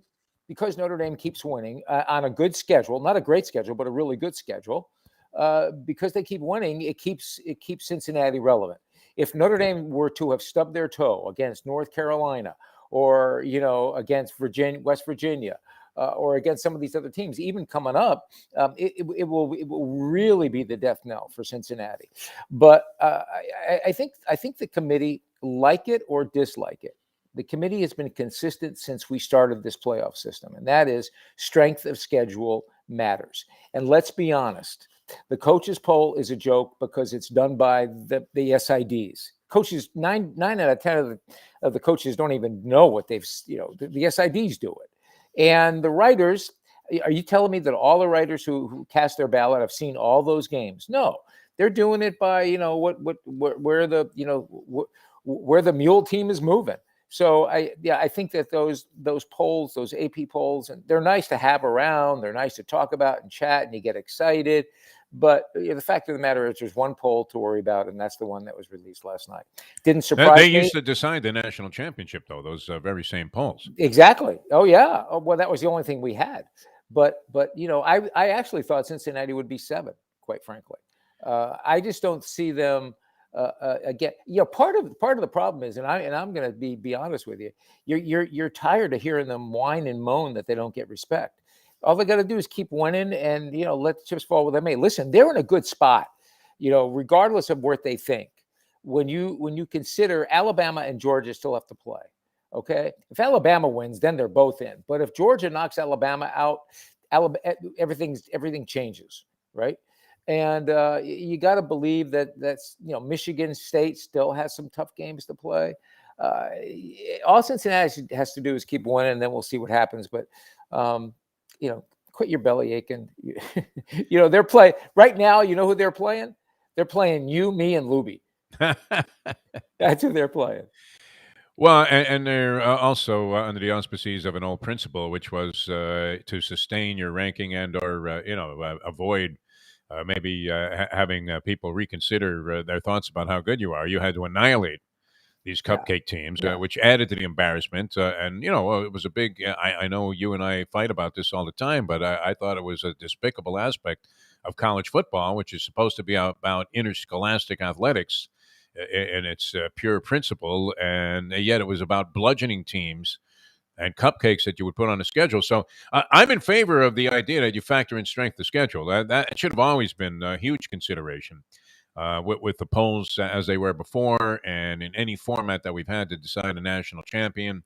It is unfortunate. I mean, look, you can't play 100 games. I mean, it's not like they can go out there and play a bunch of best-of-7 series to make the decision, the determination as to who the national champion is. And, it always struck me as being bizarre that you had no championship sort of finality because it was up to the polls at the end of the season. And it was the only sport where you went out there and you were bleeding from every pore. And, you had guys getting carted off the field, and they put their, heart and soul into it for all of these games. And then at the end of the season, a bunch of guys voted on who won the championship. Who comprises the committee, though? I wanted to get into this with you, Tony, because you know more about this than I do. But Condoleezza Rice was on the committee. Was Pauly Shore ever on one of these committees? I mean, it was a bizarre collection, an eclectic mix of people that you wouldn't necessarily equate with being like Beano Cook when it came to college football. Right. No, I think that it's a really good committee. I think it's who's on it though? Like off the top of my head, so-called football people. Oh yeah. It's former coaches, former ADs, current. Well, what happened ADs. to Condoleezza? She got cut. She left. She just on her own will. She just said it was time to move forward. Yeah. And but I think that Schwarzkopf was on the committee when he was with us. I mean, listen, it's as good as it can get. They have many debates. They have They get a chance to see all the games. They're blitzed, and I truly mean blitzed with information, statistics, and things like that. I trust this committee. I love listen. Is it perfect? No. Is it subjective? Absolutely, to a point. But at the same time, it's the best we have. It's the only thing we have. It's better than we've had, and I think we have to. We may not like it, but it is the way it is. Listen, I think the first 6 teams. I don't think from 7 down. I don't think they have a shot to get in this thing in the Final Four from 7 down. Maybe I'm wrong. Maybe 7 has a chance. I don't think 8, 9, and 10 do. I don't think Notre Dame, Virginia, those schools have a chance to get in. I mean, we would have to have some sort of Armageddon for that to happen. But I'm hoping that we get to see. I'd love to see Oregon get back in it. I'd love to see Michigan State in it. Just we have some different faces. Well, they're in it now, and of course, Alabama. Even if Alabama loses 52-7 to Georgia, they'll still be in this thing. Don't worry about it. I don't know. People are afraid to stand up to Nick Saban. We know that. For whatever reason, you may be right. It's Waterloo, my friend. Yeah, and here's the thing too. I want to remind people that Orange Bowl, and I am on the Orange Bowl committee, but Orange Bowl, we have the semifinal game this year. And it'll be a big deal. So who's it going to be? Will it be Alabama, Michigan, based on the 4 we have? Now, is that 1 versus 4 or 2 versus 3? Do you know already in advance? It's 1-4. Well, the number 1 team has really the choice of where they want to go. Oh, okay. So I didn't know that. The two semifinal games, right? The 2 semifinals. Who wouldn't want to come here, Tony? I mean, and enjoy the hospitality of guys like you on the Orange Bowl committee. Now, do you wear the orange jacket when you're at all of these functions? And you must MC a bunch of this stuff too, huh? Yeah, I do. And we have, in fact, I'm actually going. I'm going to find out today, maybe where I'm heading out representing Orange Bowl on championship weekend. So I'll be one of the championship. You're into more stuff, Tony. It really is amazing, and all this while hiding out in some remote cabin in the woods somewhere where only Alec Baldwin might be able to find you. Alec Baldwin is actually in Vermont. You do know that. Did that right? shake up the state a little bit? Yeah, I mean, we saw that whatever footage that was where we stopped on the road to talk to the paparazzi. Yeah, it's about 35 minutes from here. That is one of the weirdest stories, though. I can't even imagine. What we'll find out was the source of the fact that why would anybody have live ammo in a gun on a movie set? I mean, it's preposterous to think that could possibly take place. I can't even imagine the heartbreak that's felt from the victims to Alec Baldwin to all of those on that side. I just can't even. Yeah, I can't even wrap my arms around that. We're sure going to start. All right, we're talking sports with Tony Segreto here. Tony, of course, iconic broadcaster, made one of those moves, very successful move, much like Brent Musburger did this also. Went from sports to news, was very successful, but like you, he wised up and went back into the toy department here and is back covering sports with us on Old School with Tony Segreto. It's brought to you by the way, yeah. Brent was great. When I got offered the job, I called Brent and I called Bob Costas, and we all chatted on how to proceed on this, and interesting perspectives from both of them. Did Costas also get into news at one point? He might have. They had tried to lure him. They actually wanted him to be the host of the Today Show. Yeah, super smooth. I mean, what was at Syracuse when I was there? He was like a grade behind me, but obviously advanced far further in this industry. Look at how you turned out. Look at how Costas turned out. Come on, really? Yeah, Costas doesn't have his own show on Ion Channel like I do. All right, Texas Roadhouse. This was great, and I have to admit this now. A friend of mine was not high on going inside to dine when we were in Lexington, Kentucky. And then he had some kind of pre-notion about Texas Roadhouse that some guy who had a negative opinion of the place had fed him, and he was denying himself a chance to go and formulate his own opinion, which if he had opened his mind a little bit and said, wait a minute, how come this is the place that's attracting the big crowd here? There were about 3-4 restaurants in all of the city that actually had like a full parking lot. And one of them was Texas Roadhouse. And I know why, because we've tried the food there, Tony. And then on top of that, I mean, and this is lost, especially now. I mean, you dine out, you're getting whacked pretty hard. And now at Texas Roadhouse, that pricing still is insanely low for the quality of food and the experience. It's remarkable. Yeah, one of the things you look for in a restaurant is not only great food, but the consistency of the great food. And that's what you get at Texas Roadhouse. You know, when you go into Texas Roadhouse, the food is going to be consistent each and every time you go, whether it's the steaks, whether it's the burgers, whether it's the sweet potato, should we bring the bread up, Defo, or no? Bread's great. You know what? And it's a great way to start a meal. And there are a lot of restaurants now that don't do, like you'll say, hey, can we get a couple of rolls here? You don't even care what it is. Like it could be a slice of Wonder Bread. You're just hungry for something. Exactly. And, and you like that as part of the experience. And the guy will come out in a very sophisticated style and say, we don't feature a bread service anymore. It's like, what? Yeah. Now at Texas Roadhouse, man, those rolls are on the table. They're hot and they're ready to go. It's remarkable. Here's the thing. Okay, you can go to Texas Roadhouse as a family. You can go on a date. You can go by yourself and feel comfortable. Not just feel comfortable because of your social situation, but also feel comfortable knowing the fact that the Texas Roadhouse crew has been trained. They are over the top.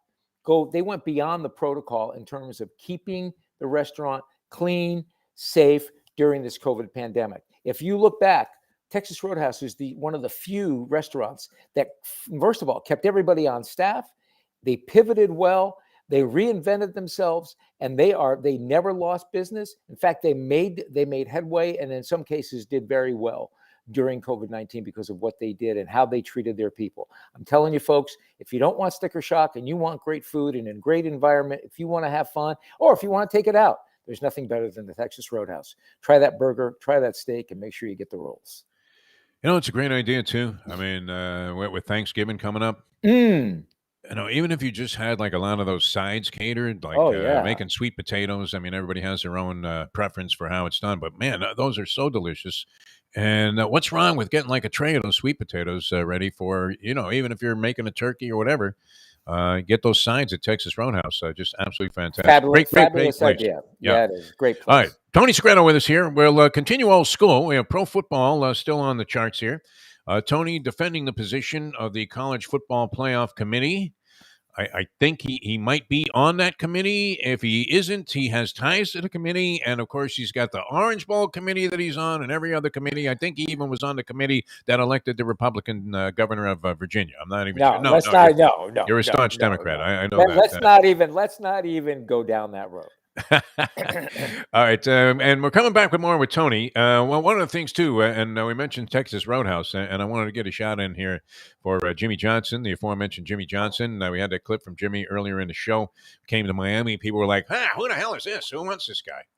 And I don't know if they said the same thing, because they know Jimmy was a man of wealth and taste, and that he really dug like great food. That was part of his reputation when he was a coach of the Dallas Cowboys. Would go out for Mexican food all the time and slug down a bunch of margaritas and some loaded nachos. And then he just created his own joint, Jimmy Johnson's Big Chill, and that's mile marker 104 Key Largo. We're hoping great things about that place. Yeah, we're hoping you're in town. We're going to go down there with the whole video crew. Jack Namer's sending production trucks and all kinds of things. It's going to be a big, big thing. And, Jimmy was gracious enough to spend an hour with us at his place, and it was absolutely fantastic. A very insightful hour of radio and just a real eye-opener when it comes to destinations in the Keys. Jimmy Johnson's Big Chill, great food and drink right there on the Bayside. They have accommodations, Tony, that are kind of appropriate even for a guy of your means. It's... really well done, the way they have these accommodations. They're somewhat limited, so you'll have to check with those guys in advance. Jimmy Johnson's Big Chill. Just Google them, and you'll find ways to make arrangements to stay there. And it's absolutely great. Beautiful scenery, great food and drink, great atmosphere, a sports bar down there to watch the games at Jimmy Johnson's Big Chill. That's mile marker 104 in Key Largo on the Overseas Highway. All right, more with Tony Segreto, more old school. Also brought to you by Catholic Health Services. Glad you guys are tuned in. Once again, Big Possum weighing in on our chat line here, and we appreciate all the good comments. A lot of fun having some interaction here on Ion Channel. I'm Jeff DeForrest. Ricardo is at the controls. You can kind of see him meekly hiding in the corner there. Hey, Ricardo. Ricardo doing a great job. And Tony Segreto coming to us live as well on audio and video on Ion Channel. Back in a moment with more old school with Tony Segreto. Now that. The time. It's 8:28 Eastern. Destination Sport Miami is here to revolutionize the sports landscape in South Florida. The largest indoor multifaceted sports complex in North America is on the way, with distinguished leaders of its various sports programs and unparalleled access to the finest indoor training fields and facilities. Destination Sport Miami will set South Florida apart as the destination of choice for elite athletic training and development and for its dedication to youth programs and sports on all levels. A phenomenal concept and a powerful undertaking, Destination Sport Miami will also be an important commodity in the sports business community as well. Destination Sport Miami, its time has come. Hey folks, Tony Segreto here. What if I told you you could go to a great restaurant, feel completely safe because their COVID protocol is unmatched, have an amazing meal, have a great time. When the bill comes, you won't get sticker shock. You're going to say, that's too good to be true. No, it's not, because I'm talking about Texas Roadhouse. Great family atmosphere, great atmosphere for a couple, great atmosphere if you just want to go by yourself and watch a game and have the coldest beer in town. And while you're doing that, have the best bread in town.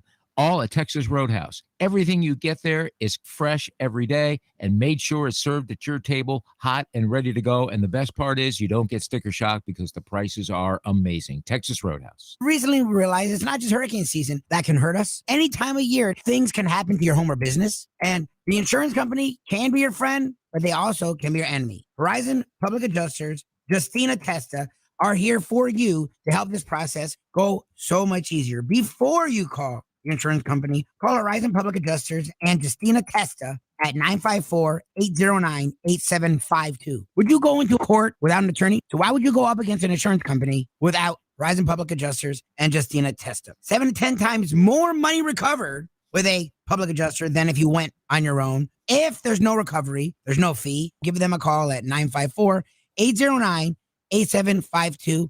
Why go up against insurance companies alone when you can have Horizon Public Adjusters and Justina Testa on your side? Play the ponies in style at Champions, the outstanding simulcasting room at beautiful Hialeah Park. Yes, the grand old lady of thoroughbred racing has never been more vibrant, and you can wager on the races from the top tracks around the country while enjoying a cocktail at the Brass Rail Bar or any of the fine food served throughout the facility. If poker is your game, you're covered in style. And you can play all your favorite Vegas-style games, including blackjack, craps, and roulette in Hialeah Park's sizzling hot casino.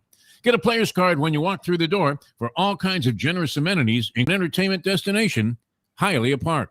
These days, we're all looking for comfort anywhere we can find it. Thank goodness for Landlubbers Raw Bar and Grill in the Plantation location, because they are making sure you are as comfortable as possible. First of all, they're not only open for delivery and pickup.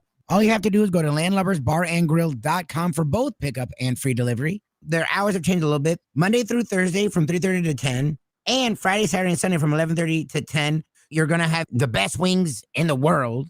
You're going to have a great burger. You're going to have their amazing soups. Again, Landlubbers Raw Bar and Grill. It's nice and easy. Just go to landlubbersbarandgrill.com for both your pickup and free delivery. Thank goodness for Landlubbers for making you always feel right at home. Hey, it's Mike Mayo, the Gambling Gourmet here for my friends over at Shenanigans Sports Pub. It's a great place to go to take in a game, a good meal, and a couple of drinks. My friend Patrick, he's been doing it a long time, and he's got 2 locations. West side is right across from TY Park in Hollywood. And then the east side location is at 1300 South Federal Highway in Dania Beach. Shenanigans is the place for wings, burgers, barbecue, fresh fish, anything you want, drink specials, late night dining, outdoor dining. It is the place to go, family friendly. Go to Shenanigans and tell them the Gambling Gourmet sent you. I nearly walked out on the Flutie pass play. I mean, this was like an isolated incident, not a phenomenon. I remember that game. We were, my buddy and I were at the game, and we had something else we were going to do, and we're thinking, hey, let's beat the traffic out of here. But then we realized we were not in a no-blocky parking space, so it probably wouldn't have mattered anyway. No blocky. 2 things you hear in South Florida: in driveways and strip clubs. No blocky. It's now time for the Defo Show.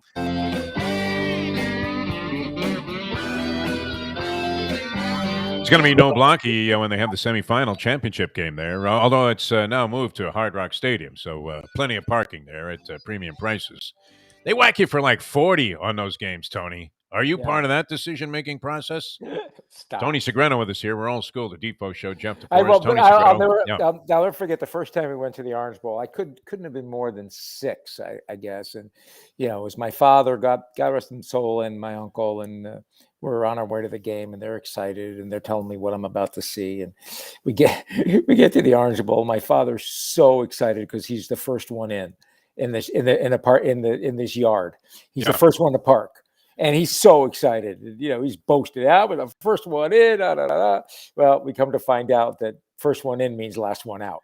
Last one up. Yeah. Always a Winnebago, too. Always a Winnebago, Minnesota plates. Yeah. Barbecue grill is attached to the back there, and they haven't even fired it up yet. So, and you're going to have to wait. I mean, even while you're out there, they won't move the car. They just start the grill and start making some hot dogs. So. Those were great times, though. Goodness me. And I know we're old school, and I hate. What was that bar across from the Orange Bowl, though, that everybody went to? Was that like the Orange Bowl bar or something? Yeah, what was that called? That was. I don't think it's there anymore. I think that ate it also, bit the dust, along with a lot of other things. But anyway, Tony Segretto's with us. Ricardo's at the controls in for Lubie. Wasn't it called the Bar Bowl? I'm sorry, the Bar Bowl? That could be the Bar Bowl. The Bar Bowl. Now, did you ever go in there for a drink? Because you would almost have to. I mean, it was like going to some place, outside of Wrigley Field. You want to go to one of these staples of what the environment is supposed to be near the stadium. Yeah, actually, I did with some friends because we decided we kind of take a look at it. We did it after a game, after I had done a game, and I have to tell you, some moments in your life that sometimes you just sort of dismiss, but then they resonate with you. Yesterday, I actually interviewed the very first Black professor at the University of Miami.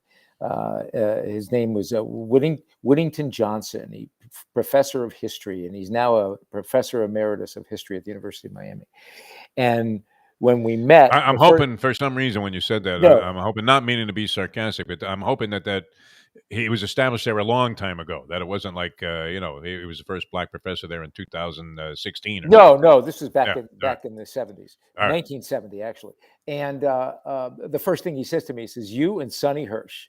He goes, "I used to listen to you guys all the time doing games." Yeah. And, it's just, it's great to hear that sort of thing now and again. Not for any other reason than it brings up Sonny's memory and it brings up some just amazing, amazing times in an amazing period of our careers. Sonny was a longtime voice for the uninitiated of the University of Miami Hurricanes football games. He did basketball. He did baseball. I had the pleasure of working with him also because he was real Damon Runyon type of material, this guy. And one of my favorite things about working with Sonny Hirsch, speaking of the degenerate thread that runs through the show, is we'd be doing a dreadful University of Miami baseball game. UM had a tremendous baseball program. Ron Frazier and then subsequent coaches all did very well. And they were usually bludgeoning the opposition, especially early in the season. Some team would come in; they were still 12-0 after one. Yeah. I mean, like the University of Vermont would come in, Tony, to make it appropriate here. Actually, they would always kick off against Maine. Maine, the Black Bears, who had Paul Correa, actually the hockey stud, what was a Maine third baseman on the baseball team when I was calling the game, and everybody said, "Oh, this guy's going to be big in the NHL." And I'm thinking, but he's batting .240. And they would come in, and they hadn't thawed out yet. And you were sitting on that kind of cement seat that comprised what would it be? The auxiliary press box where we were broadcasting the games from behind home plate. And Sonny had action on every major league game. Yeah. Every big game on the board. I mean, if there were 15 he has a little games, book with it, that little booklet, and +5, +7, +3, whatever the case might be. He'd have his little pencil, and he'd do it during the football games too. When football and baseball would overlap, he would have that thing and cross this out, add this, and put this. He'd be reacting too. He was always checking the score phone, like he would miss a home run because he was checking. At that time, you had to check what was called a score phone on your pager. Yeah. And so he was always looking at that. So he would look down, see that Detroit had just hit a home run and ruined him in the bottom of the ninth inning against the White Sox. And he would say, "Oh, expletive," right there on the air. And you were thinking, what happened? Oh, yeah, well, look at that ball. It's going there, Sonny. And, meanwhile, like Pat Burrell would have hit one all the way off the Hecht Athletic Center. But he was great on the road. One of my favorite things about Sonny, he would rent a car and then never drive it. Yeah. Oh, yeah. Never drive it. We'd be in Omaha for 12 days. The car never left the spot that he parked it in when he got there. But he, for some reason, always rented a car. I told the story the other day that, there would be like 5 minutes left in the game, right? And he would go, "Okay, go down." And I would get down to the sideline. So I would be first in the locker room. So we'd get all the great locker room interviews right after a game. Those were rough there in the Orange Bowl, too, because it was tight. Yeah, it was really tight. And there were like So 100 players, and Yeah. when they had their uniforms off, you didn't necessarily know, became- who was who. Yeah, it became 200 players yeah. with the uniforms on. So anyway, it was the Boston College Thanksgiving game. And I'm getting ready to go down, and he goes, "No, wait." And for whatever reason, he had this clairvoyance, and he goes, "No, wait." And Flutie throws the pass. He hit the console with his hand so hard that the console actually broke. And I thought he broke his hand. And he's going, "Can you believe what I just saw, Tony?" Oh, it was I'm crazy, going, man. oh my gosh. And then I realized not only did we lose the game in a huge, huge upset, but I'm watching a man who must have lost, I don't know how many thousands of dollars. Oh, at he the was same all in, time. figuring Oh, they were going yeah. to beat BC. Doug Oh, Flutie was yeah. the hot thing in college football. Absolutely. Still remember that. Gerard Phelan was the guy who made the catch. Yeah, Daryl yeah. Fullington was the defensive back who somehow let this guy catch the ball in Well, front of him. And interestingly, you know who was on the field as an option on that play, as a pass-catching option out of the backfield? The great Troy Stratford, who Yeah. became an AFC Rookie of the Year with the Dolphins, and of course was a local broadcaster here for many, many years. May still be involved, I think he still might be doing some stuff in the media down here. Troy Stratford. Well, the week before that game, Daryl Fullington got flagged for a pass interference and was really taken to task, and was really sort of, the press was all over him. And Big tall cat, right? I mean, like 6'3". And the nicest guy in the world, and it's very active in the community. And went on to have a nice little career in the NFL for a little bit. But regardless, here's this young man who was just getting chastised, like you can't believe, for this pass interference call. And now he's got fast forward, he's covering Gerald Phelan, and he's worried about pass interference, and Phelan gets behind him, and it's just, That was a miracle play. I mean, let's face it, all Hail Marys are, involving a very large. Hence the name Hail Mary. Yeah, a stroke of luck has to be involved. And it was interesting because supposedly Brady was saying, Tom Brady last week, one of the things they were reporting on TV was that the one thing he's never done in pro football that he wants to do is complete a Hail Mary pass. That he's like 0 for 35 on Hail Marys throughout his career. But no, that was wild. I can admit this now, but it was an embarrassment at the time, as I was a member of the South Florida sports media and was supposed to be involved in covering these sort of things. But my buddy and I, we were at the Maryland game when the Canes were up like 35-3 at halftime, the Frank Reich comeback game. And we thought, well, this game is over. And we had a gig. We were supposed to shoot some video on a horse farm in Ocala for a racing show that we were doing. And we figured, well, let's get out of here now. We were going to do some post-game stuff, but it was a blowout. And we figured we could do without it. And we got in the car, and we're listening on the radio like halfway to Ocala. We can't believe it. And, of course, they came all the way back, Maryland, in one of the brilliant college football comebacks of all time, maybe one of the biggest ever, if not the biggest, and won the ball game. Yeah. And we had walked out, missing one of the phenomenal comebacks in the history. It's like the guys who went to the bathroom during the Tyson Spinks fight. Yeah. And I figured, hey, I'm just going to go get a bag of peanuts and take a leak, and then the guy comes back, and there's Spinks on the floor, sprawled out, seeing stars. I mean, with his feet facing the lights. Tony Segreto, old school, catching up on a little Hurricanes history, but those were the days. And, and this is interesting because we've talked about it a lot here on the show. And, the cancel culture in coaching in college football stuns me as much or more than it does now on the political and social scene or whatever, with whatever's politically correct or not. And guys are getting fired from their jobs all the time. And we saw it. I don't know if it was fair or not. I mean, obviously Gruden's thoughts, so we talked about it earlier on the show, were, they're going to be offensive to people. There's no question. But, did it really have to come down in that fashion? And was he making private statements? If I send you a text, I'm not assuming that that's going to be a public statement, and yet it was presented publicly and taken out of context. And you have to be so careful. It's a shame that that's the case. But the whole cancel culture was in the case of Manny Diaz. Every time that the Hurricanes gave up a score, somebody was flying a plane over the stadium. Hey, Diaz has to go. Rather have Cameron Diaz coaching his team.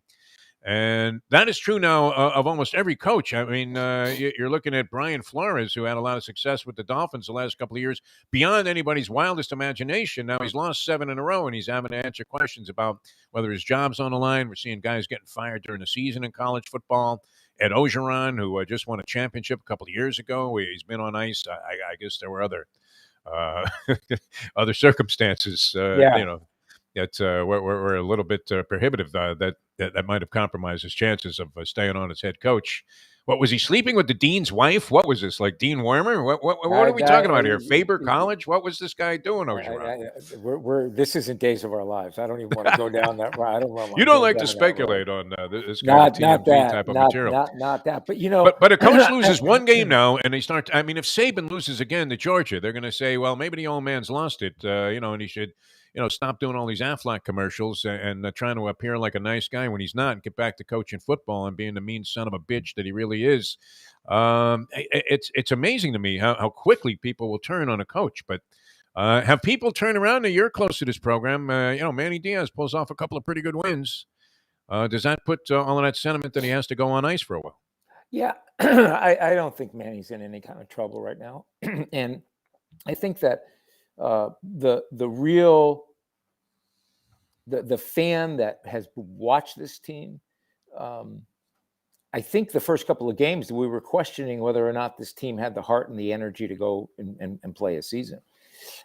Manny, we heard about the talk from Blake James, and all of a sudden things get turned around. And Manny didn't need to talk, and Blake didn't even need to say it. But they have jobs to do, and they have to do what they have to do. I think that this team has shown a lot of great energy, a lot of great fashion. I think having won these two games against NC State and against Pitt, 2 ranked teams, I think it really helps the cause. I think Pitt was a real eye opener because everybody expected them to get trounced there, and that was a fair expectation. Yeah, I think the way they played, even in a couple of the losses, show us that this team is not giving up, and circumstances happen. And, we're transitioning from De'Aaron King to the new young quarterback who seems to, kind of have all of his stuff together here. So far, so good. And we'll see what happens. They got to keep it going. They play Georgia Tech this week. A lot of good things can happen. I mean, I think we have some big games in the ACC coming down. We're going to see, I think we have a big game between Wake Forest and the University of North Carolina. UNC is still a tough nut to beat. I mean, we saw them against Notre Dame. Sam Howell almost took on Notre Dame by himself because he wasn't getting a whole lot of help, and he was impressive. So I think that this is going to be an interesting game to see how Wake Forest does against UNC. I'm laughing because I'm sensing that you're winning money. You mentioned this earlier. You made an allusion to the fact that you were just cleaning up on the college football slate, and that you couldn't be any happier than to have legal wagering in the state of Florida, because now you don't have to call a guy and go, hey, can you get a bet down for me? I want to bet. And the guy always wants to bet. And whenever somebody calls you, and in this case me, to make a bet for him, they always want to bet like way more money than you could ever imagine that this guy was letting go of. Footy tried to get me to bet $10,000 on the first song that like Sheena Easton was singing at the halftime Super Bowl festivities, whatever it was. It was like 10 grand. What do you think? I'm sitting here in the race book with 10,000 on me, Footy, that I just happen to have to bet for somebody else. I just happen to bring an extra 10 dimes in a little wrapper, so I can bet this money for you. I tell you what, you don't want to take chances and be taking a gamble when you're talking about your health. And that's why you and I are both. I mean, you turned me on to these people, and I couldn't thank you anymore, Tony Segreto.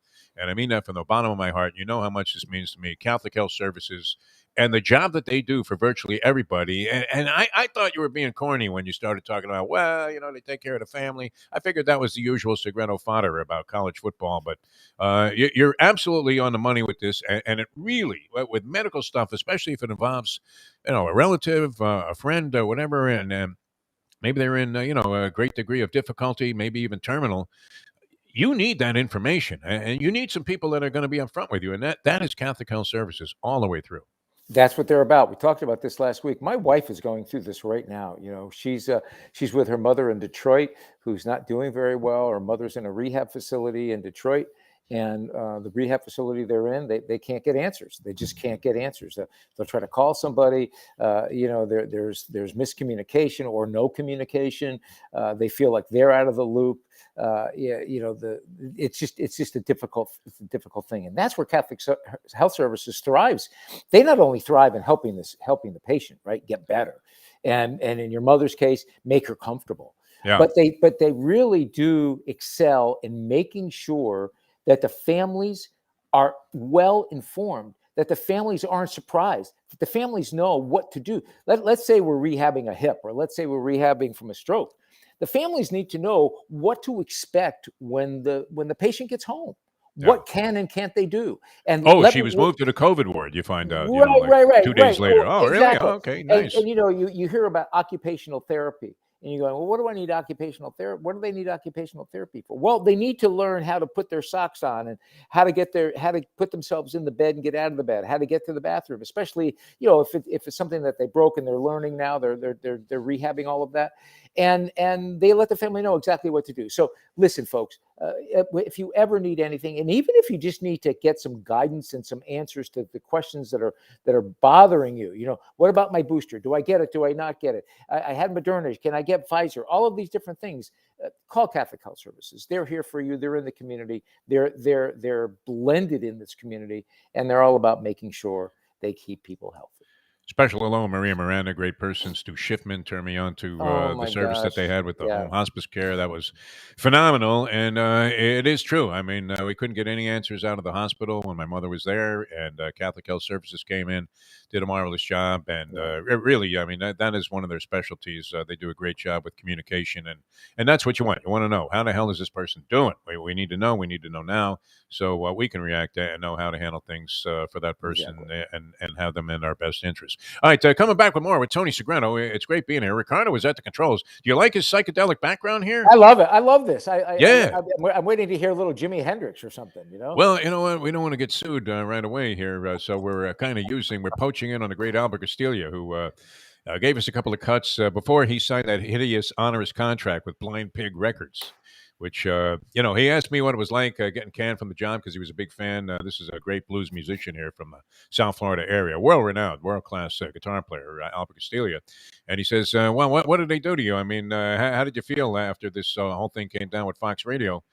And all I said to him, I said 3 words, Albert: Blind Pig Records, which he had some contract that prohibited him from ever picking up a banjo or playing some lounge in Reno, for the next 12 years after he tried to break the contract. So, it happens. But no, it's great. And Ricardo isn't going to get us in any jackpots, but we've been poaching some Albert Castiglia cuts from his pre-recording contract days to take us in and out of these segments. We're going to come back, get into a little pro football with Tony Segreto with our remaining time here on Ion Channel. Once again, thanks to Jack and Amy, Brad, the whole crew down there, Miguel. They do a great job. Ricardo in for Lubie. It's already, I hate to say this because Lubie currently in, once again, parts unknown. But while he's on his European extravaganza, Ricardo coming in here. And you all know what happened with Lou Gehrig when he came in to substitute at first base for the Yankees. All right, back with more in a moment. Now that. The time. Hey, Lou, grab a bat. It's 8:51. Since day one of Old School, we've had Catholic Health Services be part of our family. They are recognized as the quintessential rehab facility in the Southeast for strokes, but it goes well beyond strokes because Catholic Health Services is in the community of South Florida to help the community stay healthy. And if they're not healthy, get them healthy and get them back on their feet quicker than they could have ever expected. They do it every single day. It's step and repeat 24/7. Catholic Health Services. Destination Sport Miami is here to revolutionize the sports landscape in South Florida. The largest indoor multifaceted sports complex in North America is on the way, with distinguished leaders of its various sports programs and unparalleled access to the finest indoor training fields and facilities. Destination Sport Miami will set South Florida apart as the destination of choice for elite athletic training and development, and for its dedication to youth programs and sports on all levels. A phenomenal concept and a powerful undertaking, Destination Sport Miami will also be an important commodity in the sports business community as well. Destination Sport Miami, its time has come. The championship meet is right around the corner at Gulfstream Park. The only place for live racing, Gulfstream's action has never been hotter. Whether it's on the track, in the casino, or part of the dining and entertainment offered at the Village of Gulfstream Park. Currently running Thursday through Sunday, Gulfstream's racing package is the best in the country, with all the top horses and people in the game pointing towards another tremendous winter season. Check out the remodeled first floor casino, open 7 days and nights a week, along with the many special events and concerts happening at Gulfstream Park. You can place your wagers from anywhere at firstbet.com. Check the calendar of events at gulfstreampark.com. Hey, it's Mike Mayo, the Gambling Gourmet here for my friends over at Shenanigans Sports Pub. It's a great place to go to take in a game, a good meal, and a couple of drinks. My friend Patrick, he's been doing it a long time, and he's got 2 locations. West Side is right across from TY Park in Hollywood. And then the East Side location is at 1300 South Federal Highway in Dania Beach. Shenanigans is the place for wings, burgers, barbecue, fresh fish, anything you want, drink specials, late night dining, outdoor dining. It is the place to go, family friendly. Go to Shenanigans and tell them the Gambling Gourmet sent you. Buy or lease a Taos and take it to the house at Deal Volkswagen. Anna and her team make your next VW purchase or lease so easy, with new inventory rolling in daily and the biggest selection of certified pre-owned vehicles in the business. You can make your deal online at dealvolkswagen.com or visit the beautiful showroom in the classic location, 3601 Bird Road, right in the heart of the Gables. Or give Anna and the team at Deal a call at 305-448-DEEL. Jettas, Passats, Tiguans, Atlas models, and the hottest vehicle in the industry, the new Taos, all at unbeatable prices and all ready to roll off the showroom floor at the #1 Volkswagen dealership around, Deal Volkswagen. Rick Flag going around the country talking about how great he is. I just got a letter from a person named Owens out in Portland that's going to send me a kiss real shortly. And that's a fact. And facts are the American dream is the best. We going to take it all. It is now time for the Defo Show right here on 940 Win.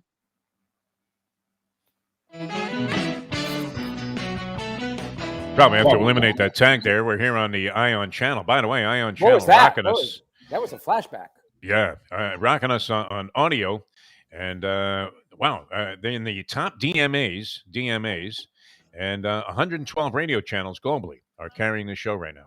112 radio channels. We're How old do school. we how do we find them? How do we tell our friends to find them? IonChannel.com. It's as simple as it gets. I mean, it's easier than punching on a radio station with your old car radio and that Corvette, Tony. Unbelievable. IonChannel.com, where it's all happening. It's happening on video as well. And tomorrow, hopefully, we'll be able to execute a grand experiment and see if we can't take this show to the next level. Ricardo is he's gasping for air here. He's almost, about to be put on a respirator. Hey, Ricardo, thinking, what the hell am I going to be doing tomorrow? Do you think Defo, Lubie left because they had the tickets? No, they knew this was going on. He wanted you to sort of be the sacrificial lamb in this deal. No, not at all. I trust Ricardo 1,000%, and it's because Lubie left that we're able to attempt this bold experiment. Because you know how he is. He's Mr. Negativity. He would have been resisting it all the way. We can't do that. We can't do that. We can barely get on the air. What are you talking about? Ricardo, look at how great we look. And I'm not talking about us personally. I'm talking about the lighting, the sound. Right. Everything's coming across great. We're stepping right, it up, Tony. We're stepping it up tomorrow with all kinds. Yeah, I'm telling you, good the boys lighting, at good PTI are going to microphones. be on the run. Kornheiser finished. Wilbon done. They're all going to be toast here because all we need to do is give us time, and we'll bring in ruin some any great business. people. Yeah, the Absolutely. investors are calling Jack Namer as we speak and saying, "Who are these clowns? Hey, what are they kidding doing me? on your air?" We're stepping up Namer's game. Are you kidding me? We just elevated this entire channel. Quick thought here, Tony Segreto, and we only have a couple of minutes left before we have to make our exit here. It's gone by quickly as always, but nonetheless, you were saying, and I always get a kick out of this, fan boycotts and fan revolts. I'll never buy another season ticket. I'll never buy a hot dog there again. People are always saying that, and you are implying, or at least you told me, that diehard Dolphin fans that would have gone ahead and boycotted the team, guys that have been there since Joe Auer ran that first kickoff back, since Don Shula took the team to the undefeated season, that they were no longer going to tolerate Dolphin football, not because the product on the field is ugly, but because Deshaun Watson would have been wearing a Dolphin uniform. Is that true? Yeah, absolutely. They were livid. Absolutely livid. But do people ever stick to that? They never do. a couple of It's friends like of me mine going on a have. hunger strike. It's going to Yeah, last till maybe noon at best. A couple. Well, you and I are different. A couple of friends of mine have. I mean, here's what I always say: if you get angry, if you're upset over your team losing, and really get like lividly angry about it, that means you still care. But when you go, I don't know if I'll watch it or not, or I don't care if I, I'll look and see what the It's score like a is. marriage. Yeah, you When that get sets in, it's apathetic over. like that. It's just, and I think that having the baggage that we're finding from Deshaun Watson, and I have to tell you, I think that the outcry from fans and the way the media reacted to it, I think that had a lot to do with them backing out of it. I'm telling you. And Stephen Ross, the article today in the Sun Sentinel. I'm not a big reader of the Sun Sentinel, to be quite frank with you, but I thought it was spot on. I think that what they talked about today, and the Stephen Ross press conference. I think that they felt some pressure. And whether he admits it or not, I don't know, and I honestly don't care if he does or not. But I think that they felt pressure. All right, we feel some pressure, some time pressure. We have to get out of here. Tony, it was a blast. Texas Roadhouse, Catholic Health Services. Thank you. Thanks there. Ricardo, excellent job, and things just keep getting better. We'll see what happens tomorrow. I'm going to make a phone call right now after the show here, and we'll see what happens tomorrow. But we should have the Hialeah Park Trivia Challenge in a whole new, with a whole new look. We're unveiling a whole new look here on ION Channel. And, of course, streaming on 112 global radio channels. So 112. That's enough for me. Yeah, one channel's good as long as you can be heard, right? You plug the thing in your car, you punch on ION Channel, bingo, we're there. And if you want to watch the video, that's coming along too. There's some Eskimo. There's some Eskimo in Alaska going, who are these characters I'm listening to? It's coming in. No doubt throwing a snowball at the screen. All right, we have to run, Tony. Talk to you later, We're in violation of FCC regulations. Tony Segreto, we have the great Ricardo at the controls today. I'm Jeff DeForrest. We'll see you tomorrow at 7 and see what's cooking on ION Channel as we leave you know that. The time. 112 channels, man. That's pretty good. It's 9 o'clock. It's the Gambling Gourmet for Cafe Seville in Fort Lauderdale. It's one of my favorite places. It is old